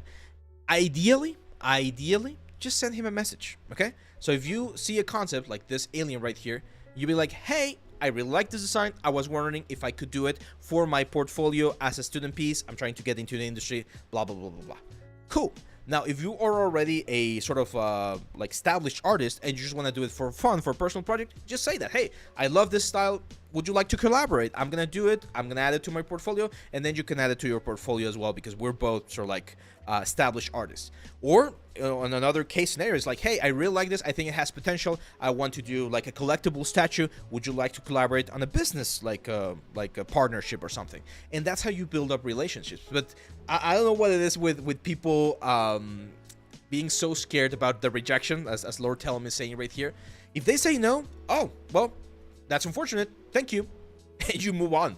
That's it, guys. You just move on. If you've ever like asked someone out, like a girl or a guy, and you've been rejected, you know how it feels. It feels horrible. Now, here's the this is sort of like a gray area, but technically no one can tell you not to do something as long as you're not profiting from it, right? So let's say I really like this work here by Hardy, and I reach out and it's like, hey, I want to do it, personal stuff for my portfolio, I love this character. He's like, no. Oh, okay. Well, technically, since the work is right here, I could potentially sculpt it. I could even 3D print it and have it on as a little statue back here just for myself. I'm never going to be able to show it to the world and publish that, hey, I did this sculpt. But if I just want to do it for, if you just want to do it for you, that's fine. When people get into problems is when they say, or they hear their no, and then they still do it and they try to profit from it. And that's, of course, very, very, very shitty. Mike, that's a Mike here on YouTube saying you could modify it a bit so it's not a copy paste. That's the dangerous gray area part of things, right? Like technically, yes, you could modify it, but you just like you don't want to be that guy. You know what I mean? You don't want to be that guy. But I'm gonna be honest with you guys. In the 13 years that I've been doing 3D, I've only had 2 situations where an artist, like a concept artist, said something about a work. And it was not about a work that I did, it was a work about my students. So the first one was a student of mine that later became part of the studio. He's one of my very good friends. And he did a concept, and he uploaded a bunch of pieces. And unfortunately, I think he uploaded like 5 different shots of the concept. It was this big robot. And he got one... like on one of those things that he uploaded, he forgot to tag the artist. And that image got a little bit like it started trending, and then the artist found that and was a little bit uncomfortable. It was all good at the end, but it was this again uncomfortable situation where he didn't like give proper credit to the artist, and he got a little bit of flack for it. Another one was a student that did a concept piece, and then after he finished the concept piece for his class, he showed it to the original artist, and the original artist told him, please don't share this. Like, okay, that's good that you did it for your portfolio, but please don't upload it. And he was like, oh, that sucks. And in that situation, well, yeah, it's unfortunate, but ideally you want to be a good human being, right? And if you were in that situation and you ask someone not to share something, you would expect that person to follow that, right? Mr. J says, I got rejected 16 times on interviews before I got my first job. Yeah, that happens. Saber says, love your tutorials, mate. Thank you, man. Thank you. I think copying's fine if you're showcasing workflows. Yeah, again, as long as you credit, it's very difficult for someone to get angry at you, right? Like, and that happens here. Like, if you look me up here on ArtStation, you're gonna see a bunch of different interpretations of all of the tutorials that I've done, right? A bunch of them. Some of them are really good. Some of them could definitely use a little bit more work, but you're gonna see a lot of pieces that people have done, and they always tag me on the descriptions. They're like, oh, I was following Abe Leal's tutorial. I was following Abe's tutorial. And you can see, again, a bunch of different variations. So it's not that big of a problem as long as you're not saying that it is yours, right? So if someone takes the Final C tool that I share on my tutorials and then upload them as if they did it themselves, that's problematic, right? For instance, this one right here. I'm not saying this is problematic. I'm just grabbing this as an example because this sculpt right here is mine. I shared with the tutorial so that people can follow the exercises. And right over here, he says exactly this. I am responsible for lighting and composition, character asset by Abraham Leal, when I was next to it. So that's the important part about sharing your stuff. That's why I say, hey, it's not wrong about, it's not wrong doing something that someone else has done. It's just important that you always follow sort of like the proper rules that you would expect others to follow, right? Let's see, Murka Eugene says, I had a situation where I couldn't find the author of the concept even though his nickname was listed on the image. I just put his nickname in the portfolio along with his concepts and thanks him. Yeah, that's pretty much how you do it. Practicing Skull is good for sculpting practice? Yes, very, very good. Gotham. Do you play games? Yeah, I do play games. I've been playing a lot of Marble Snap lately. I'm a little bit addicted to that thing, especially because it's an easy game to play on the phone when I'm taking care of my kids or something. But yeah, that's a fun game. On PC, oh, I've been playing Paper Mario. Oh, dude, this is, guys, if you have not played Paper Mario and you have a Switch, you gotta get Paper Mario. This is one of my favorite games of all times. Actually, when people ask me what's your favorite games of all times, I always say either Paper Mario, the first one, or this one, the Thousand Year Door. It's just so freaking amazing. And this is where I know people get too worried about like 3D. Is like, oh, I need to be the very best. My 3D has to be perfect. Look at the 3D here. It's so beautiful. It's so clean. So magical, so whimsical. You don't need to be doing super hyper realistic, amazing, impressive 3D to create an amazing game. I've seen games like Paper Mario who have the most simple 3D work out there, and it's still an amazing game, an amazing experience. So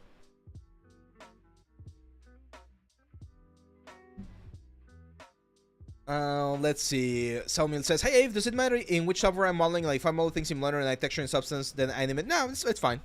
It's fine." Mike, yes, okay, let's have that talk. It's a very good talk. Mike here on YouTube says, "I want to push back. You don't think these images, sculptings, and even 3D models are not put into some AI engine for 3D modeling? This is how future AI will learn by our work, and eventually in 10 to 15 years replace the majority of this." Yes and no. This is my opinion, of course.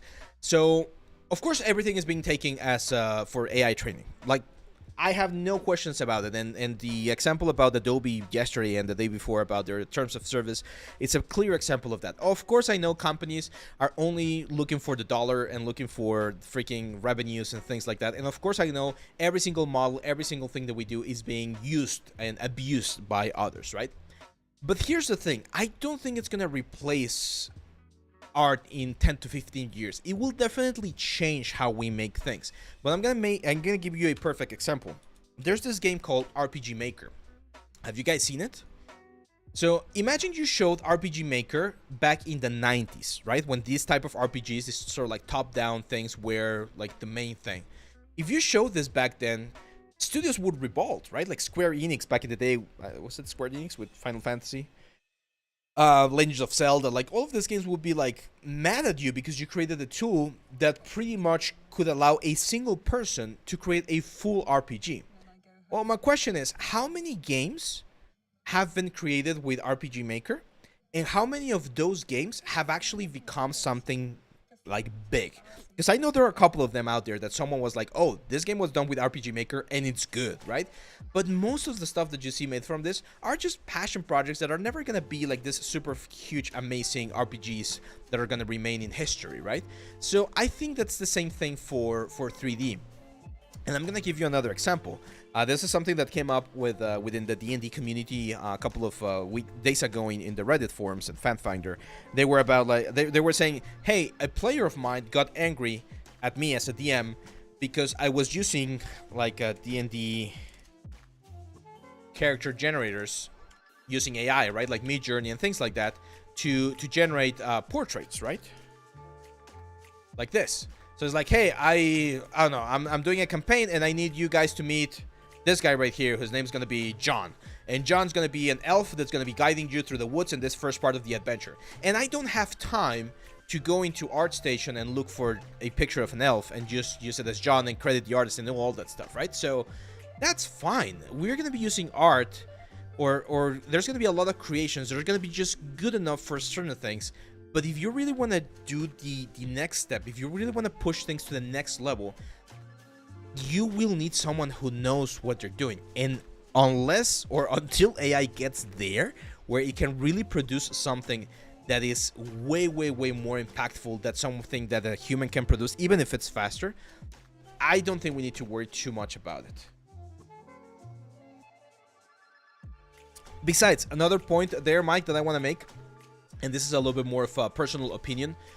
Well, all of this is personal opinion, right? But I, as a consumer, will not buy something if it has AI if I value what it is that I'm looking for. I'm not sure if that makes sense. I think I made this example a couple of weeks ago.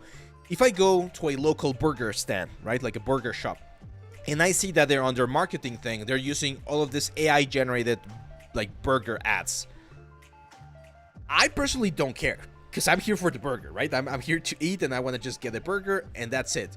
I might internally be like, "Oh, it's very lame that they use AI for the burgers, for the ads of the burgers," right? But it's not something that really will impact my decision as a consumer to not eat there just because they're using AI for their marketing.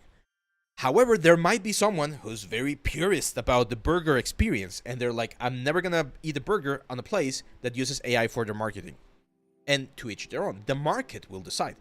However, I am one of the persons that would say I will not play a game if the models on the game are 3D models made with AI. I will just not, even if it's one of my favorite franchises, I won't do it because I want to play a game where I see the hard work of everyone who made that game.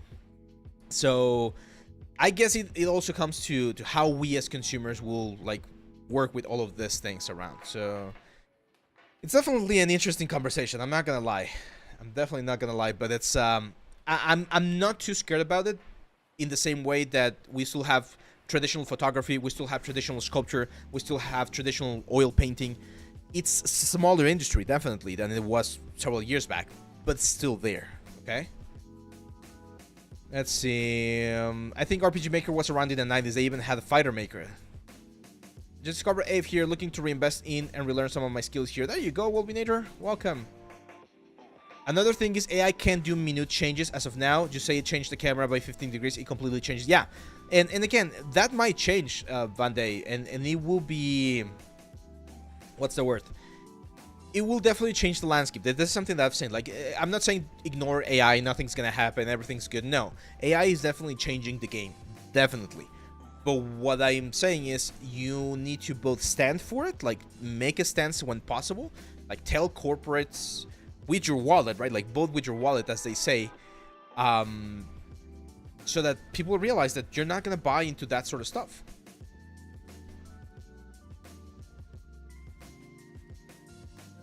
Okay, so where were we? Now I got lost. What won on the poll? I didn't even know. Did the poll finish in Twitch? Because on YouTube, Sculpting Series is what won. But I'm not sure what won in Twitch. That's a great question, Jimmy TT. How do you stop yourself from playing? Sometimes I can't. And that's the truth. Sometimes I do lose a lot of time.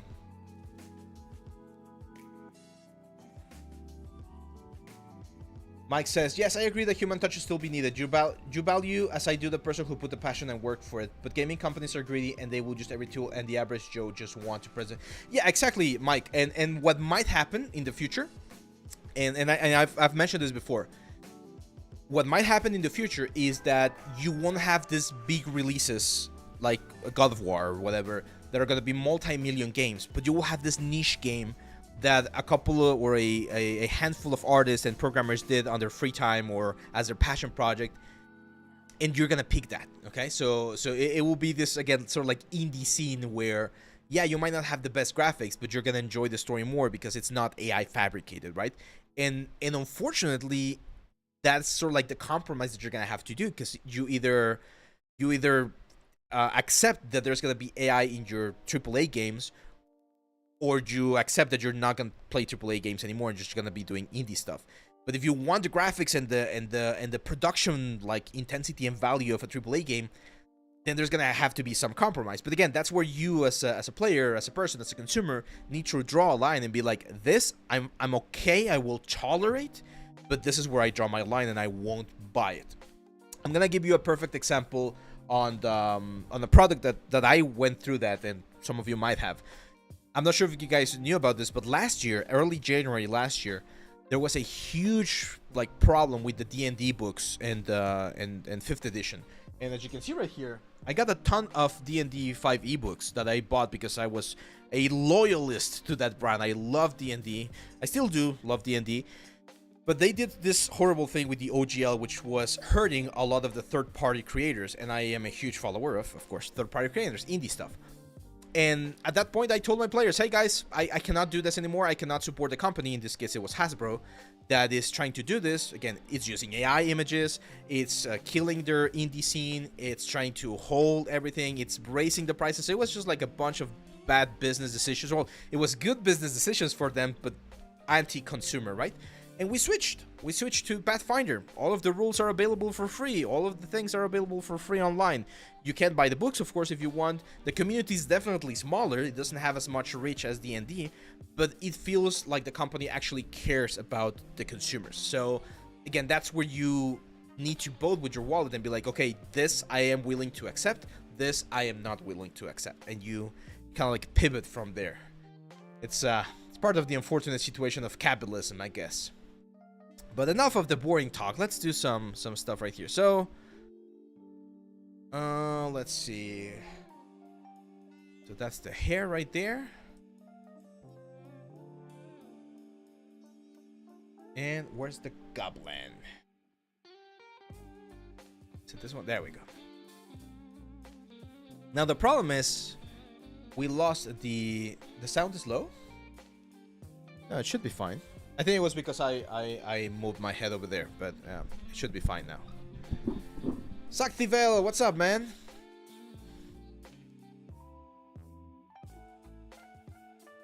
Let's connect a very quick skin to this guy.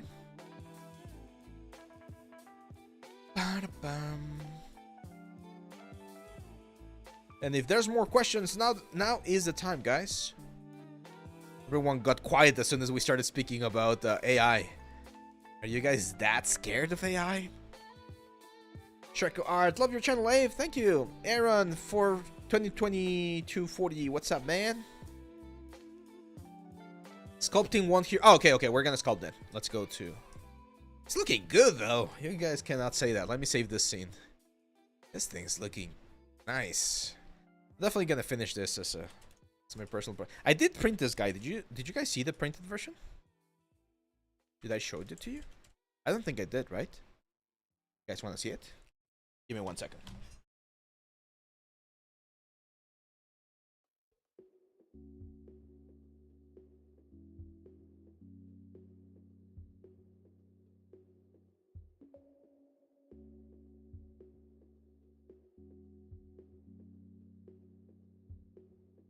Mr. J, thanks for being here, my friend. See you on the next one. Okay, so let's go full screen. So as I mentioned, I 3D printed the goblin, and this size right here is the size that we're gonna be doing the final sculpt for the anatomy course that I've been working all week long to get it as close as done as possible. And this is how it looks with a very basic paint of black layer. I'm probably gonna be painting this as in my free time. But yeah, so that's the goblin right here. A little goblin guy. Okay, let's jump to ZBrush then. Lord Tellum says, I asked this earlier, but I don't think you saw it. I have an assignment coming up for making a Pixar style character. Do you have advice on how to achieve that style? Reference, of course. You need to gather a lot of reference. And the thing about Pixar, and this is very interesting because this is something that DreamWorks tried for a long time and they couldn't do. If you remember, there was this movie. What was it called? A Bee Movie. I know there's a lot of memes about this Bee Movie, but if you take a look at the characters in the Bee Movie, they look really weird. Especially the human characters, like the proportion on the faces and the eyes and stuff like that. It's just like weird. It's not even the shading that's on, of course, a little bit old, but it's just the proportions in general, right? So if you take a look at Pixar face proportions, you're gonna see that the size of the eyes, the proportions of the mouth, all that sort of stuff matters a lot. And yes, they do have a very similar sort of like facial structure, but my advice would be to try to find as much proportions as you can, or as much reference as you can, because if you do it wrong, it immediately looks wrong. And that's what I see a lot in this sort of like fake AI things from Pixar.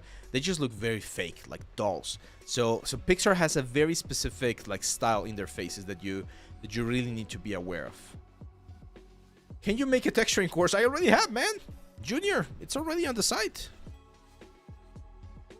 Where have you been? That's the Substance Painter from beginner to master. That's the texturing course that we have available there. What are we gonna sculpt in ZBrush? I don't know. What should we sculpt? Suggestions are accepted. Shall we just roll with it and see where we go? Junior is sleeping. Keep working on the dragon. Yeah, I think the dragon is a good idea, to be honest. So this is the dragon that we were sculpting a couple weeks ago, and I think he definitely misses a body. So let's do that. Let's work on the dragon. Okay, so for those of you guys that don't remember this guy, like actually the Pathfinder guys, they are re-releasing their books.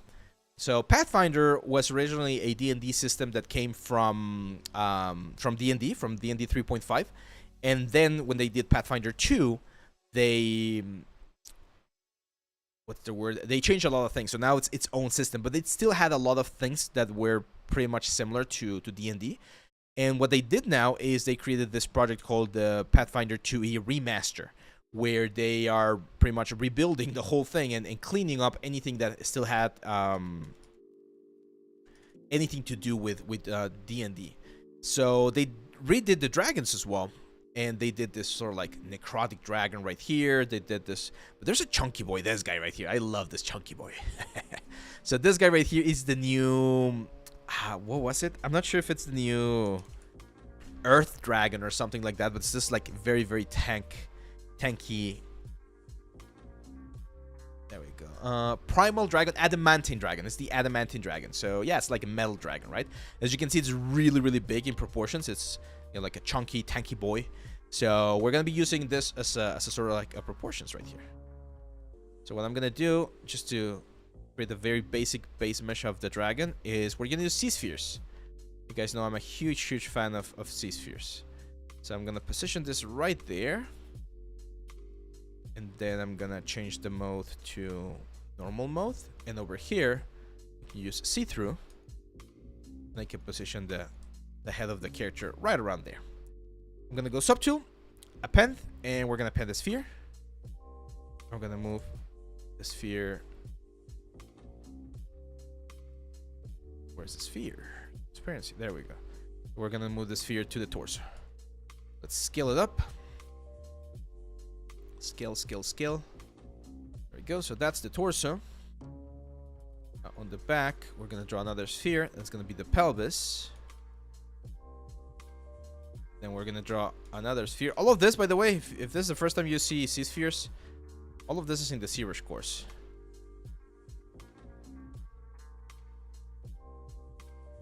We're gonna do the tail right there. I'm gonna add a couple more points to clean the curvature a little bit. Otherwise, we're gonna get this sort of like faceted look. There we go. So over here, that's gonna be the pelvis. This is more like the abdomen. That's where we're gonna have the legs.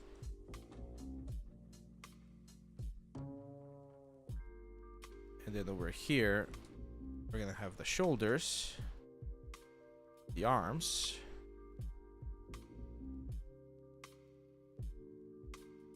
so, and then we're gonna have the neck. There we go.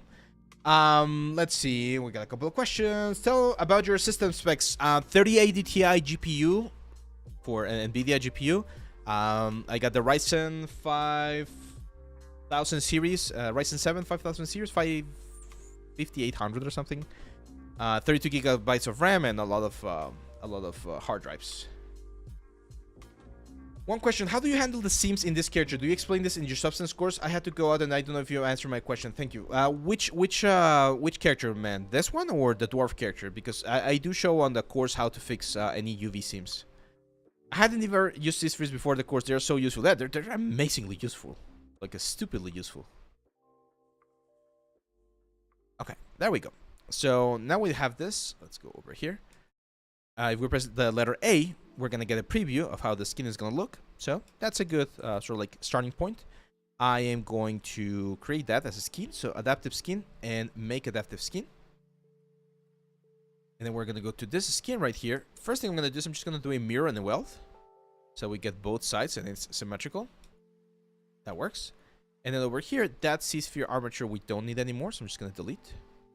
And we're going to append the new skin. And then this thing right here, let's move it down. And I'm going to say merge. Merge down. Okay. And we merge. That's it. So now our boy here has a body. Now I'm gonna move this to the side, guys. I'm not gonna be able to show it. Actually, let's try keeping it here. This is why I like PureRef, because I can just like move it and position it where I want. Again, I'm not gonna copy it like exactly because this is not. It's not an exact copy, but I just want to have it roughly there too, to get an idea of the proportions. Let's make sure to turn on symmetry. And what I'm gonna do here is I'm gonna start like working on the forms of the character. Forms are super important, and I'm gonna cover this extensively on the new course, on the anatomy course. Because especially when you're doing characters, you want to make sure that everything makes sense. So for instance, right there, that's gonna be the rib cage. It's got this long. Actually, I feel like the body's a little bit too far forward.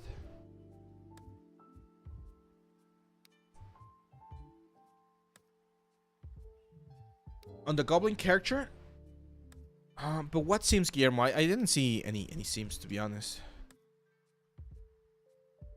I'm not sure what seams you mean. Let's do this. There we go. How to pick project video on YouTube. Yeah, if you go to my channel and you go to the search bar, you should be able to just type in how to pick a project, and there's the whole video right there. If not, we'll link it on the Discord or something. Maybe you should put the components of your PC in the description. Yeah, that's a good idea, Morka. Okay, so for instance, the arms, as you can see, especially the front arms, are very similar to a human arm. So you're gonna have like a shoulder muscle, the deltoid. You're gonna have like a bicep right here. You're probably gonna have like a tricep back here. So this is where anatomy really comes into play, because if you know traditional, again, human anatomy, you are gonna be able to translate that into creatures and monsters. Now the hands, we're gonna do the hands so like posing back like this. So the thumbs will be on the inside of the hand. I can count, he has 5 thumbs though, it's pretty much like a hand. Gonna have one right there, another one right there. And I usually like to open them up a little bit more than... It's got like stubby toes though, so they're gonna be a little bit simpler. Kind of like claws. Instead of fingers, more like claws, right? So again, this is stage right now. It's very important, because this is the construction stage, where you find out what kind of like body forms and body proportions your character is gonna have. We don't worry about like scales or what's the word, or like, yeah, we pretty much don't worry about anything except just like forms. And ideally you want to make sure that he looks like he could move, right? Like he's got some realistic or like dynamic, or not dynamic, realistic body proportions and movements. To the legs right here.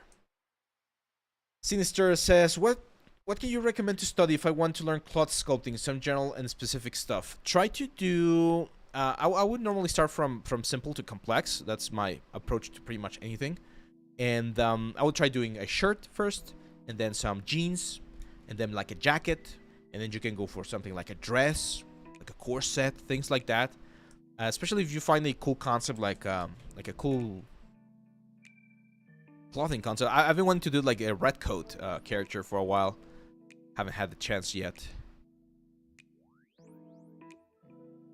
But yeah, just that's what they call like a goal or objective based approach, where you find something that you're like, oh, this is cool. I think I could learn something interesting from this. And then as you pursue that specific thing, you learn tools, you learn skills.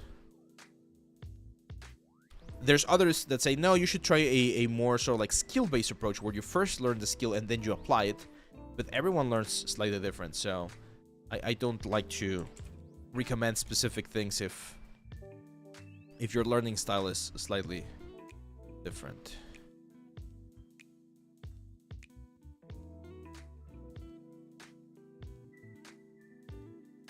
The feet on the back is really interesting, because it also looks kind of like a hand.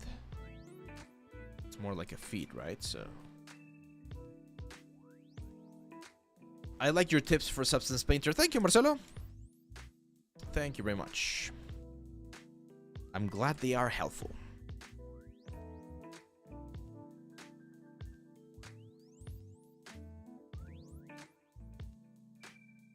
Is it good to sculpt with reference images in the back in ZBrush like Maya? I don't like doing that, Gotham, because Now here is where I would start using a little bit of my production experience, if you wish. I'm gonna be like, hey, you know what? It might be a good idea to have the character be on a plane. What do I mean by this is I'm gonna rotate the arms. And I wanna see how he looks when he's standing, right? Like on 4 legs on the ground. So this is definitely going to change the way certain proportions look. So for instance, I'm going to grab all of this right here. Gonna move it down. You guys know what I mean? Let's use the mask lasso. Because from a rigging perspective, you always want to have things sort of like standing on the ground. You can rig something flying. It's not impossible to do so, but your rigger's gonna hate you if you do that. Because a lot of the tools that they have built in for quick riggings for legs and tails and things like that, they follow a specific sort of like situation. I'm gonna create that sort of like hunchback effect there for the... I don't like the legs. The legs look horrible. So another tip, if you don't like something, just delete it. That's it. No need, like, sometimes you lose more time trying to fix something that's not working than if you just like start over. And that's I think it's called the sunken cost fallacy, where your mind tells you, hey, you already spent so much time on this, you cannot just let it go to waste. Yeah, you can. You totally can, and it's gonna be super easy to you. Yeah, exactly, Lord Tellum. Your rigger will hit you. It can be done, and a good rigger should be able to do it. But it's like, yeah, it's just one of those things where you're like, man, really? Why do you hate me? You wanna be a good team player there. There we go. Okay, so that leg looks a little bit better. Now here, what I recommend if you're having issues with your elements, just use primitives. So for instance, that capsules right there are really good to block in shapes. So I'm gonna just append a capsule right there. On the back of the feet, we usually have this thing called trilateral legs, where I've explained this before, but let's do it again. So on a human pelvis, you have the femur, and you got the tibia and the I always forget about the other name in English. So it's the femur, the tibia, let's just call it the tibia, and then we're gonna have the tarsal, which are the ankle bones, and the metatarsals that go from the ankle bones towards the fingers, and then you got the fingers. On an animal leg, like a cat or like a dog, you're still gonna have your hip, you're still gonna have your femur, you're still gonna have your tibia and the other bone, fibule, there you go, fibule, thank you. And then over here, this is where things get interesting, because this little bony protrusion that you see here, that's the ankle. So this next leg that you see right here, this is not the leg anymore, this is the metatarsal. Meta meaning beyond, so beyond the tarsal. And all of these are these long metatarsals that go into the fingers. So we normally are using, again, the fingers, the metatarsals, and the tarsals to walk. Animals only use their fingers to walk. They're kind of like walking on tippy toes. So that's why the leg, like the human leg and the animal leg, are similar, but at the same time a little bit different. So this right here would be the fibula. And then if I duplicate this and make it smaller, a little bit longer, this will be the metatarsals right there for the character. Okay, so that will be the metatarsals. And then we duplicate again. I'm gonna scale on the x-axis, and that's gonna be the actual toes. That's called comparative anatomy. It's a form of learning about anatomy in other creatures, such as, again, like horses and dogs and things like that. Another question. Okay, you guys are getting a little bit desperate about the wings. Let me show you how I would do the wings. So there's different types of wings, and again, this has to do with comparative anatomy, right? The first type of wing that I think of that's a little bit easier to explain is the bat wing. So when you take a look at the bat wing, you are gonna see that bat wings are pretty much their fingers, right?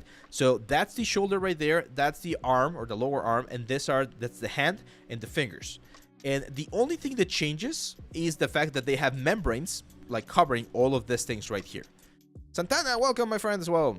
So, so this type of wing is just a traditional, again, like a bat wing, and technically, like bird wings are very, very similar.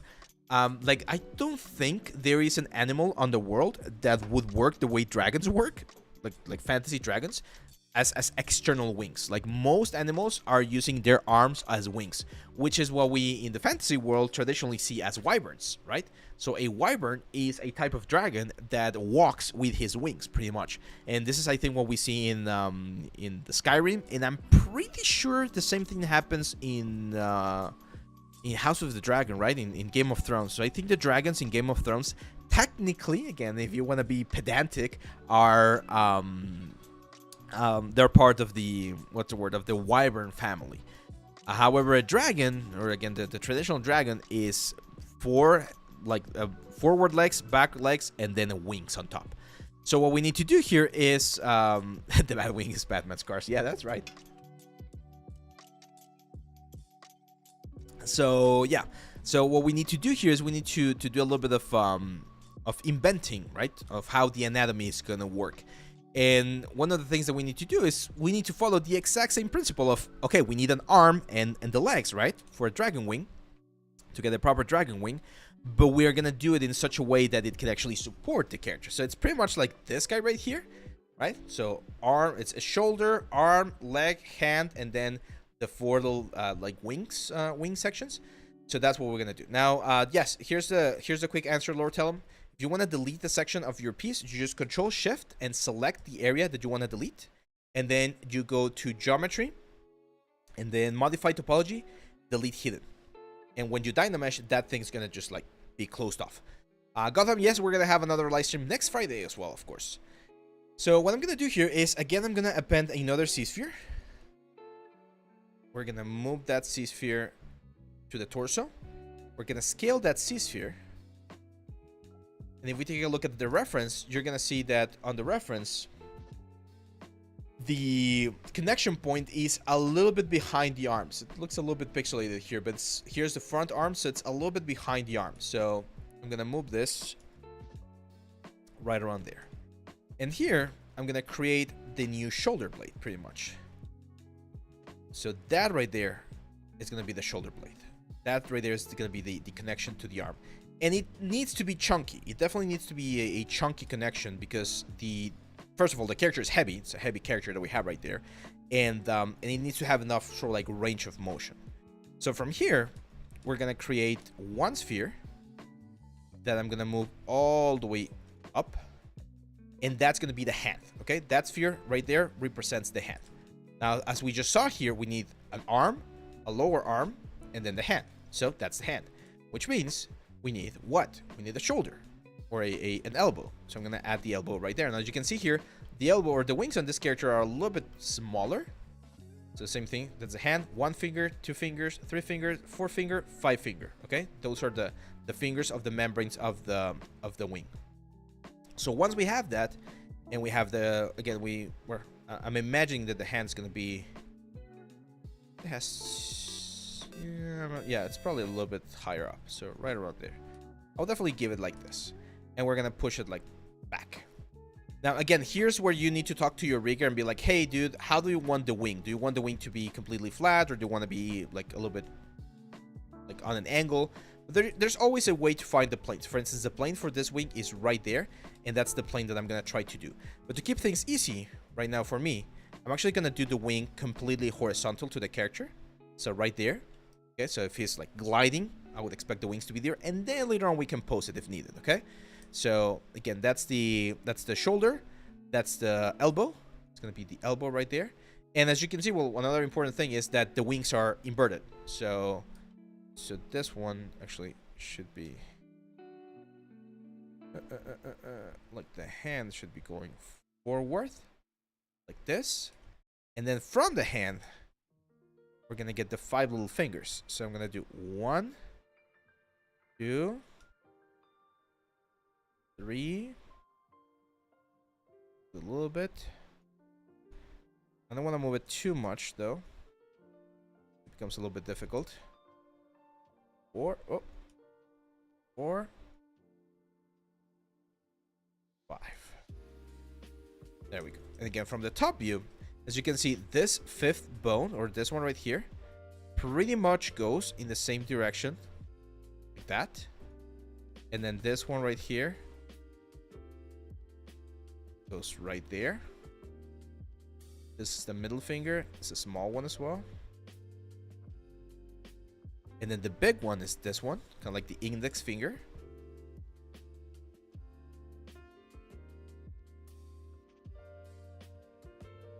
Index finger goes right there. That's one of the big ones. And then this one's like the thumb. Right there. So that is the skeleton of the dragon. Now we can go to the first one and we can rotate everything up. Like that. And they're still share the same plane. It might be a little bit difficult to see the plane right now, but you can see that they're still in the same plane. And now the wings are up, right? So it looks more dynamic from the front view, but it's still on the plane. I'm definitely gonna kind of want to make this smaller.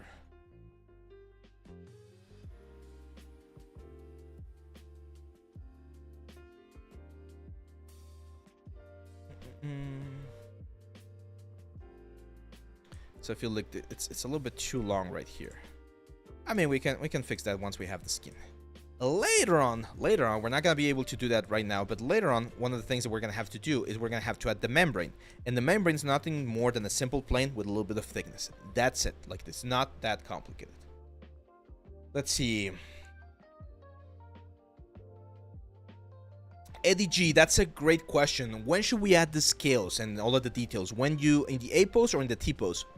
If you're going to be doing this for production, I would definitely do it in the A pose or T pose. If I'm going to do this for 3D printing, I might pose it first and then add the details. Best sports for rigging the wings, T pose or down and relaxed? Definitely T pose. So if you look for like a dragon rig, you're going to see that by default, the dragon usually has the wings like completely spread out. Like, this is the more traditional way to do a dragon rig, like this. I've seen some dragons like this with the wings up, which is what I'm doing right now. But as you can see, the curvature of the wings can be a little bit difficult to rig. This is more, again, more traditional. It's a very old one, I think. The first, or the big dragon that I saw, the first big dragon was Sindragosa from the Lich King. And if you look up for the Sindragosa rig, you're gonna see that it's like this, with the wings up. Very interesting decision right here. So Sindragosa with the wings up is how they, I think is how they rig. But for instance, for Monster Hunter, I play quite a bit of Monster Hunter. They use a lot of this sort of like T-pose rig for the characters. So again, it depends, and that's why I made the distinction at the beginning of the wing creation. You should always ask your rigger what you're gonna do. In our case, since we're gonna be doing this sort of, again, like Chunky Boy, I'm gonna do the wings like this. Now let's do adaptive skin, make adaptive skin, so that we get just like the very basic shapes of the wings right there. I'm definitely gonna make them a little bit smaller. I do feel like they're a little bit big. And then over here, those spheres, I'm not gonna delete them just in case we need them. I'm just gonna append the new ones. And then I'm gonna push them up. And this one I'm gonna merge down. Okay, there we go. So now that they're merged, we just Dynamesh. Right, so they're like together, and here's where we would start like playing a little bit with the anatomy of the wings as well. So again, this is pretty much like an arm, so we're gonna have some sort of like shoulder muscle attaching to the body right here. Oh, wait a second, before that, do they still, does it have their own polygroups? I'm gonna control W. Let me see. Oh no. Okay, no big deal. So I was trying to, I want to scale them down, but I'm gonna have to do this manually. So I'm just gonna scale that, invert the mask, go to masks, enter. Just like go over here. Just like scale them up a little bit. There we go. I want them to be like shorter, sturdier elements. Joint orientation for a curved wing like that. Yeah, I mean, it would be a pain, but again, it's not something that's impossible to do, you know? So it's definitely doable. It's what I mean. So it's not gonna kill production. It's definitely gonna get you an enemy. the rigger's gonna hate you. But if it's needed, and sometimes it is needed, well, gotta deal with it, right? That would be like the bicep of the wing right there. Yeah, exactly. It wouldn't be fun.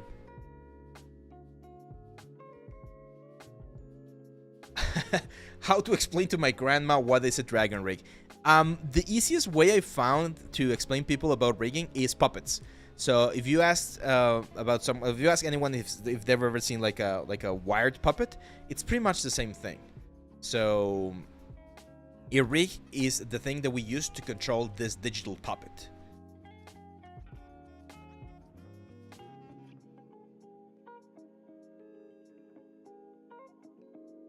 There we go. That looks good.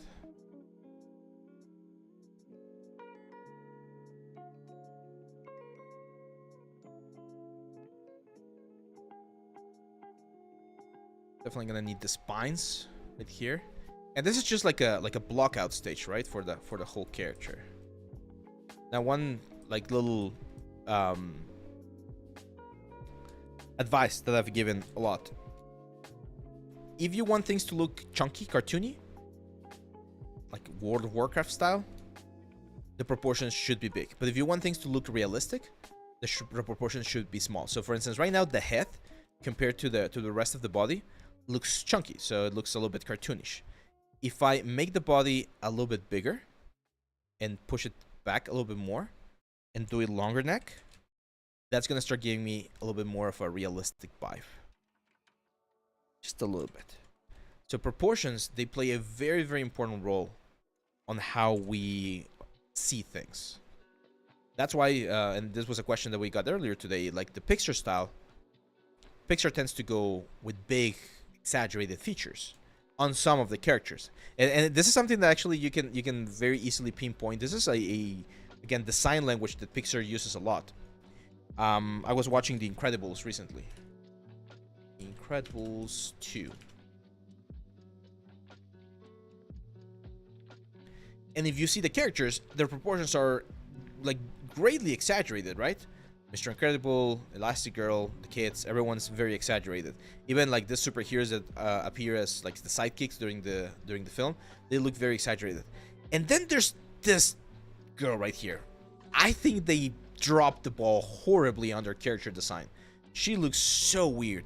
And I originally thought it was like a bad decision from a design perspective.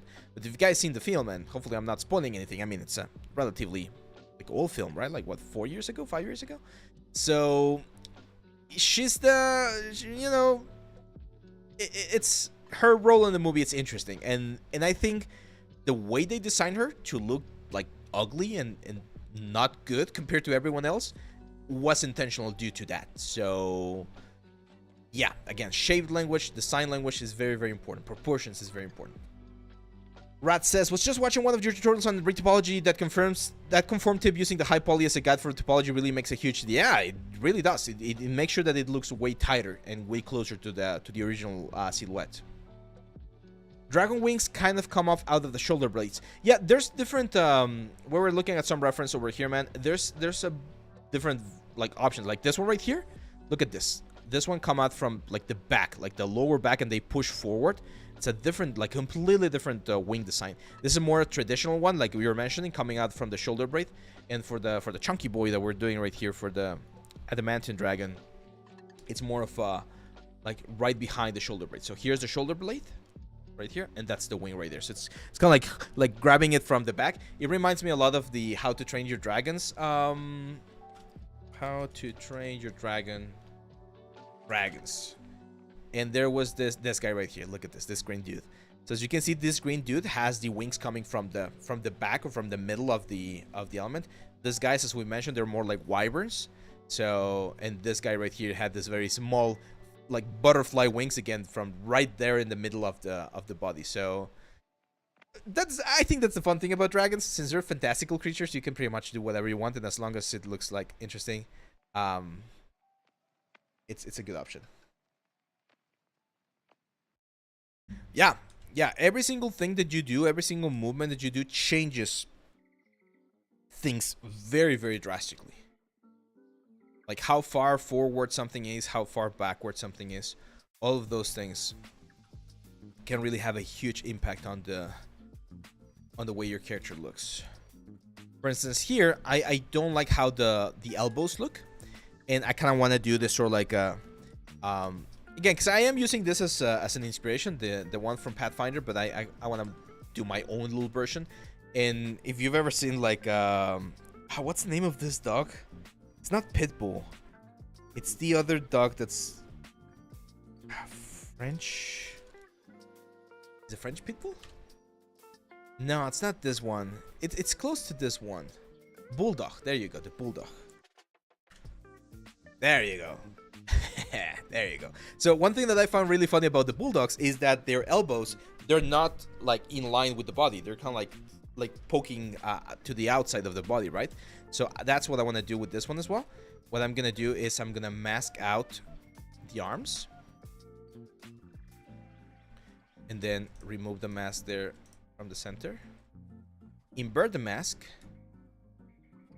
and we can go to the position the pivot point at the top of the shoulders.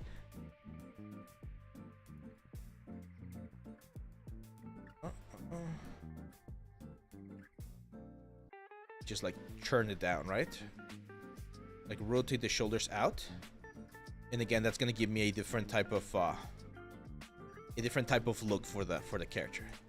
And since we're in the initial stages of the blocking of the body, we can just fill in and clean all of this mess that we get from the Dynamesh. We can do that so that the arms are facing out, and then the hands. Okay, if we grab the hands again, you have the hands facing forward again. And what I want to do mainly with that is I want to add a little bit of curvature here to the forearm.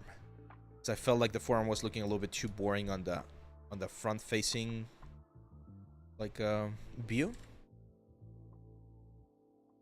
There we go. Now, of course, eventually, I know everyone likes freaking spikes and stuff, right? So eventually we're gonna have spikes everywhere here on the silhouette. Actually, now that I think of it, there's a monster from Monster Hunter that this guy is reminding me a little bit in terms of proportion, and we're definitely gonna be referencing that guy. It was the flagship monster for Monster Hunter Rise. Can anyone tell me who this monster was? Feels like a little trivia right here. I'm super excited because the Summer Game Fest is today. I think there's gonna be like an important event, and Capcom said that they were gonna release a new trailer for Monster Hunter Wilds.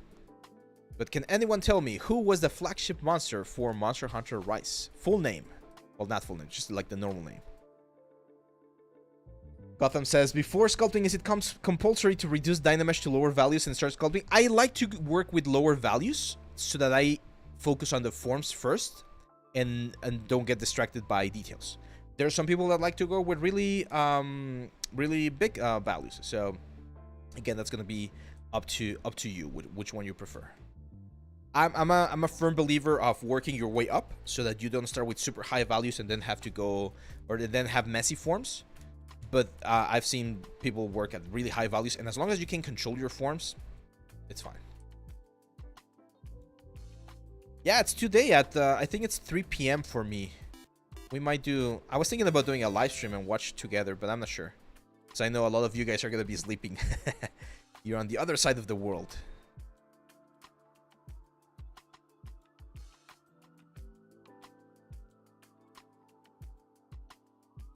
No Monster Hunter fans today. Where are you, my fellow hunters? The correct answer was no. It's not Malsino. Malsino was the Lord Tellum. There you go, Suspicious Jelly. I know I had another hunter right here.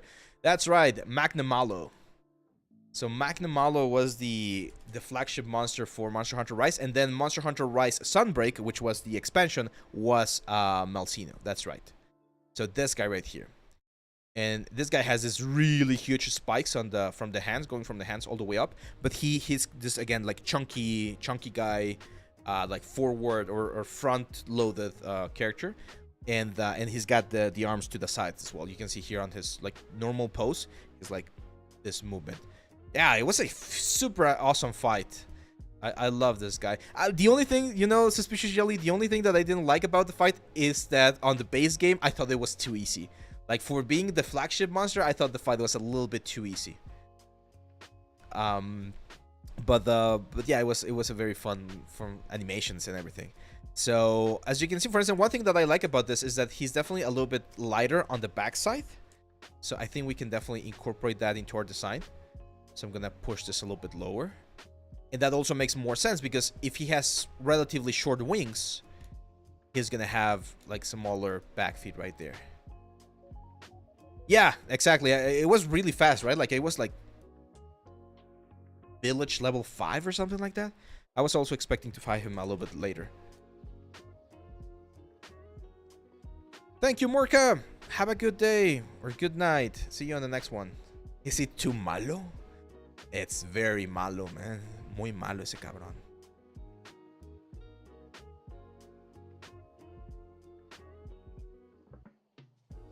Difference between Dynamesh and Self-Division and when to use them. I like to use Dynamesh on the early stages when I'm blocking in the forms and the shapes, like what I'm doing right now. And then once I'm happy with where things are going, I like to change to Self-Division to be more optimized and to have a little bit more control over some of the details of the character. For instance, right now we're in a good position. I wouldn't do Subdivision just yet, but we're getting closer. What we can start doing though is we can definitely start like adding a little bit of the main shapes. So in the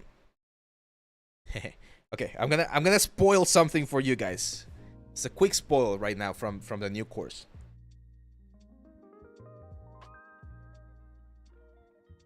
So on the new course, it's the first time I've been doing courses and tutorials for 6 years now? 7 years, maybe? Oh, did it froze? There you go. So it's the first time, or one of the first times, where I'm actually going to have a theory side of things. Normally, I just jump it straight into the, into the teaching side of things. But now I created this little, like, blackboard, sort of like if we're in school and I'm teaching you the, oh my god, don't tell me that this thing broke. Uh-oh. Okay. I think if I click on that button, I'm gonna lose the stream. So I'm not gonna do that. Testing. Can you guys hear me? Oh my god. We just crashed. Okay, Siren, can you see me? Okay, you guys on Twitch can't see me. Okay, that's good. Let me close some stuff because I was definitely abusing my computer right now. It was too many scenes. Okay, cool. Because I lost the YouTube guys, or I lost the YouTube chat, so let me see if I can get it back.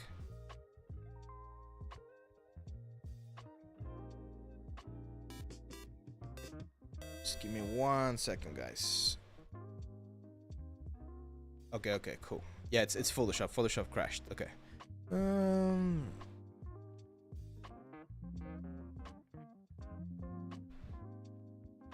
Okay, let's do a quick save here.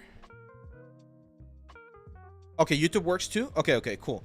It's just Scratcher Axe, what's up, man? I lost the chat. Let me see if I can bring it back.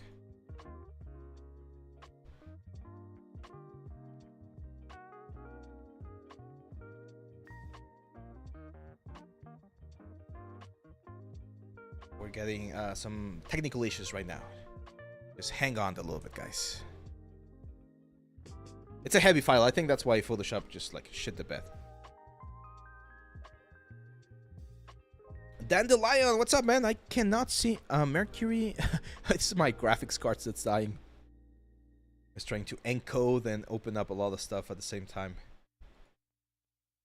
Welcome to the stream, my friend. Welcome to the stream. Okay, let's close some stuff.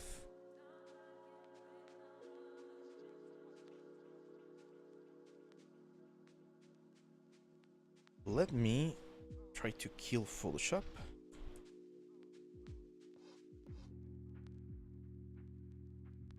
So everything else is saying, well, if you guys have questions, this is the perfect time to ask them because while I'll solve this technical issue and hopefully avoid dropping the stream, we'll be back in just a second. Really scared of closing that OBS warning that I got because I'm pretty sure I'm gonna crash the software if I do that.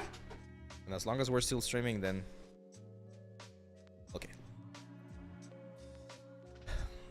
In easy words, how would you define what is look dev?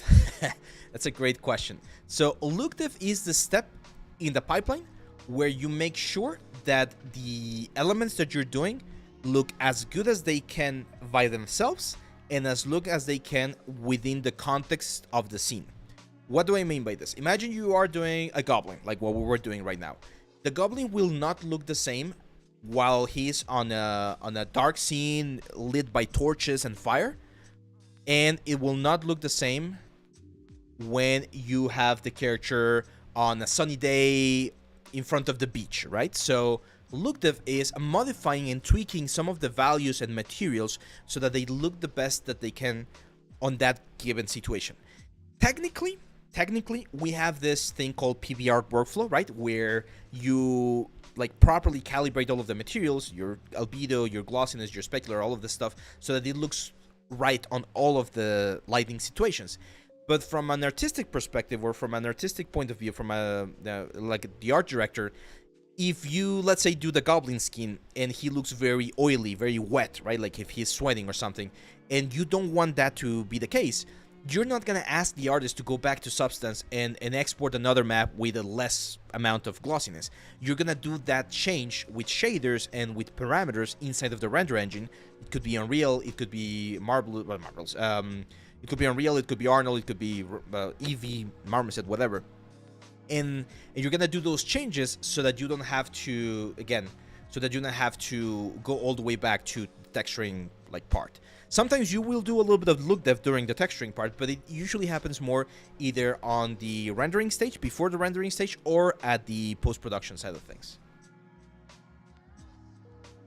Lord Telum says, when you're retoping points like horns and spikes, how do you keep the point without it looking bad? Every time I've tried, the horns always look bad. That's why you always add a little bit of a bevel to the horn, because if you keep it on just one point, yeah, it's gonna definitely look bad.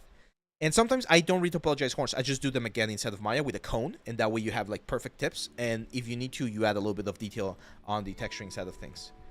Am I still on? You guys still see me? Or have we dropped the stream? Because this thing is not recovering.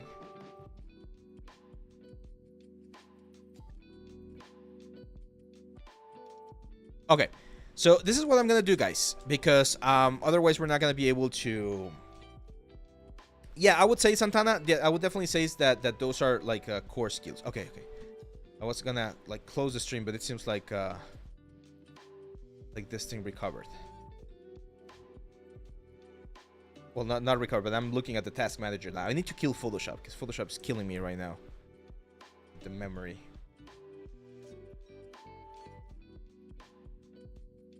As an environment generalist, I miss not doing everything in look dev. I love Substance. Yeah, that's right, Prismal. The advantage of look dev is that you have a lot of flexibility and you can do a lot of changes. The problem with it, and this is where some studios and some leads and some artists abuse this, is that when they see that they have those, like that amount of flexibility, they're gonna say, I want the screen to be greener, and you move the slider. And then you wait for another 5 minutes. Oh, no, it's too green. Maybe less green. And you move it back. Oh, you know what? Maybe we want to be a little bit more glossy. And then you spend hours upon hours just like freaking tweaking every single value until it is exactly like what they want. And it just like sucks so much. So that's that has to do more with management than it has to do with what's the word? With the actual like part of the pipeline, but it's an unfortunate part of unfortunate part of art direction.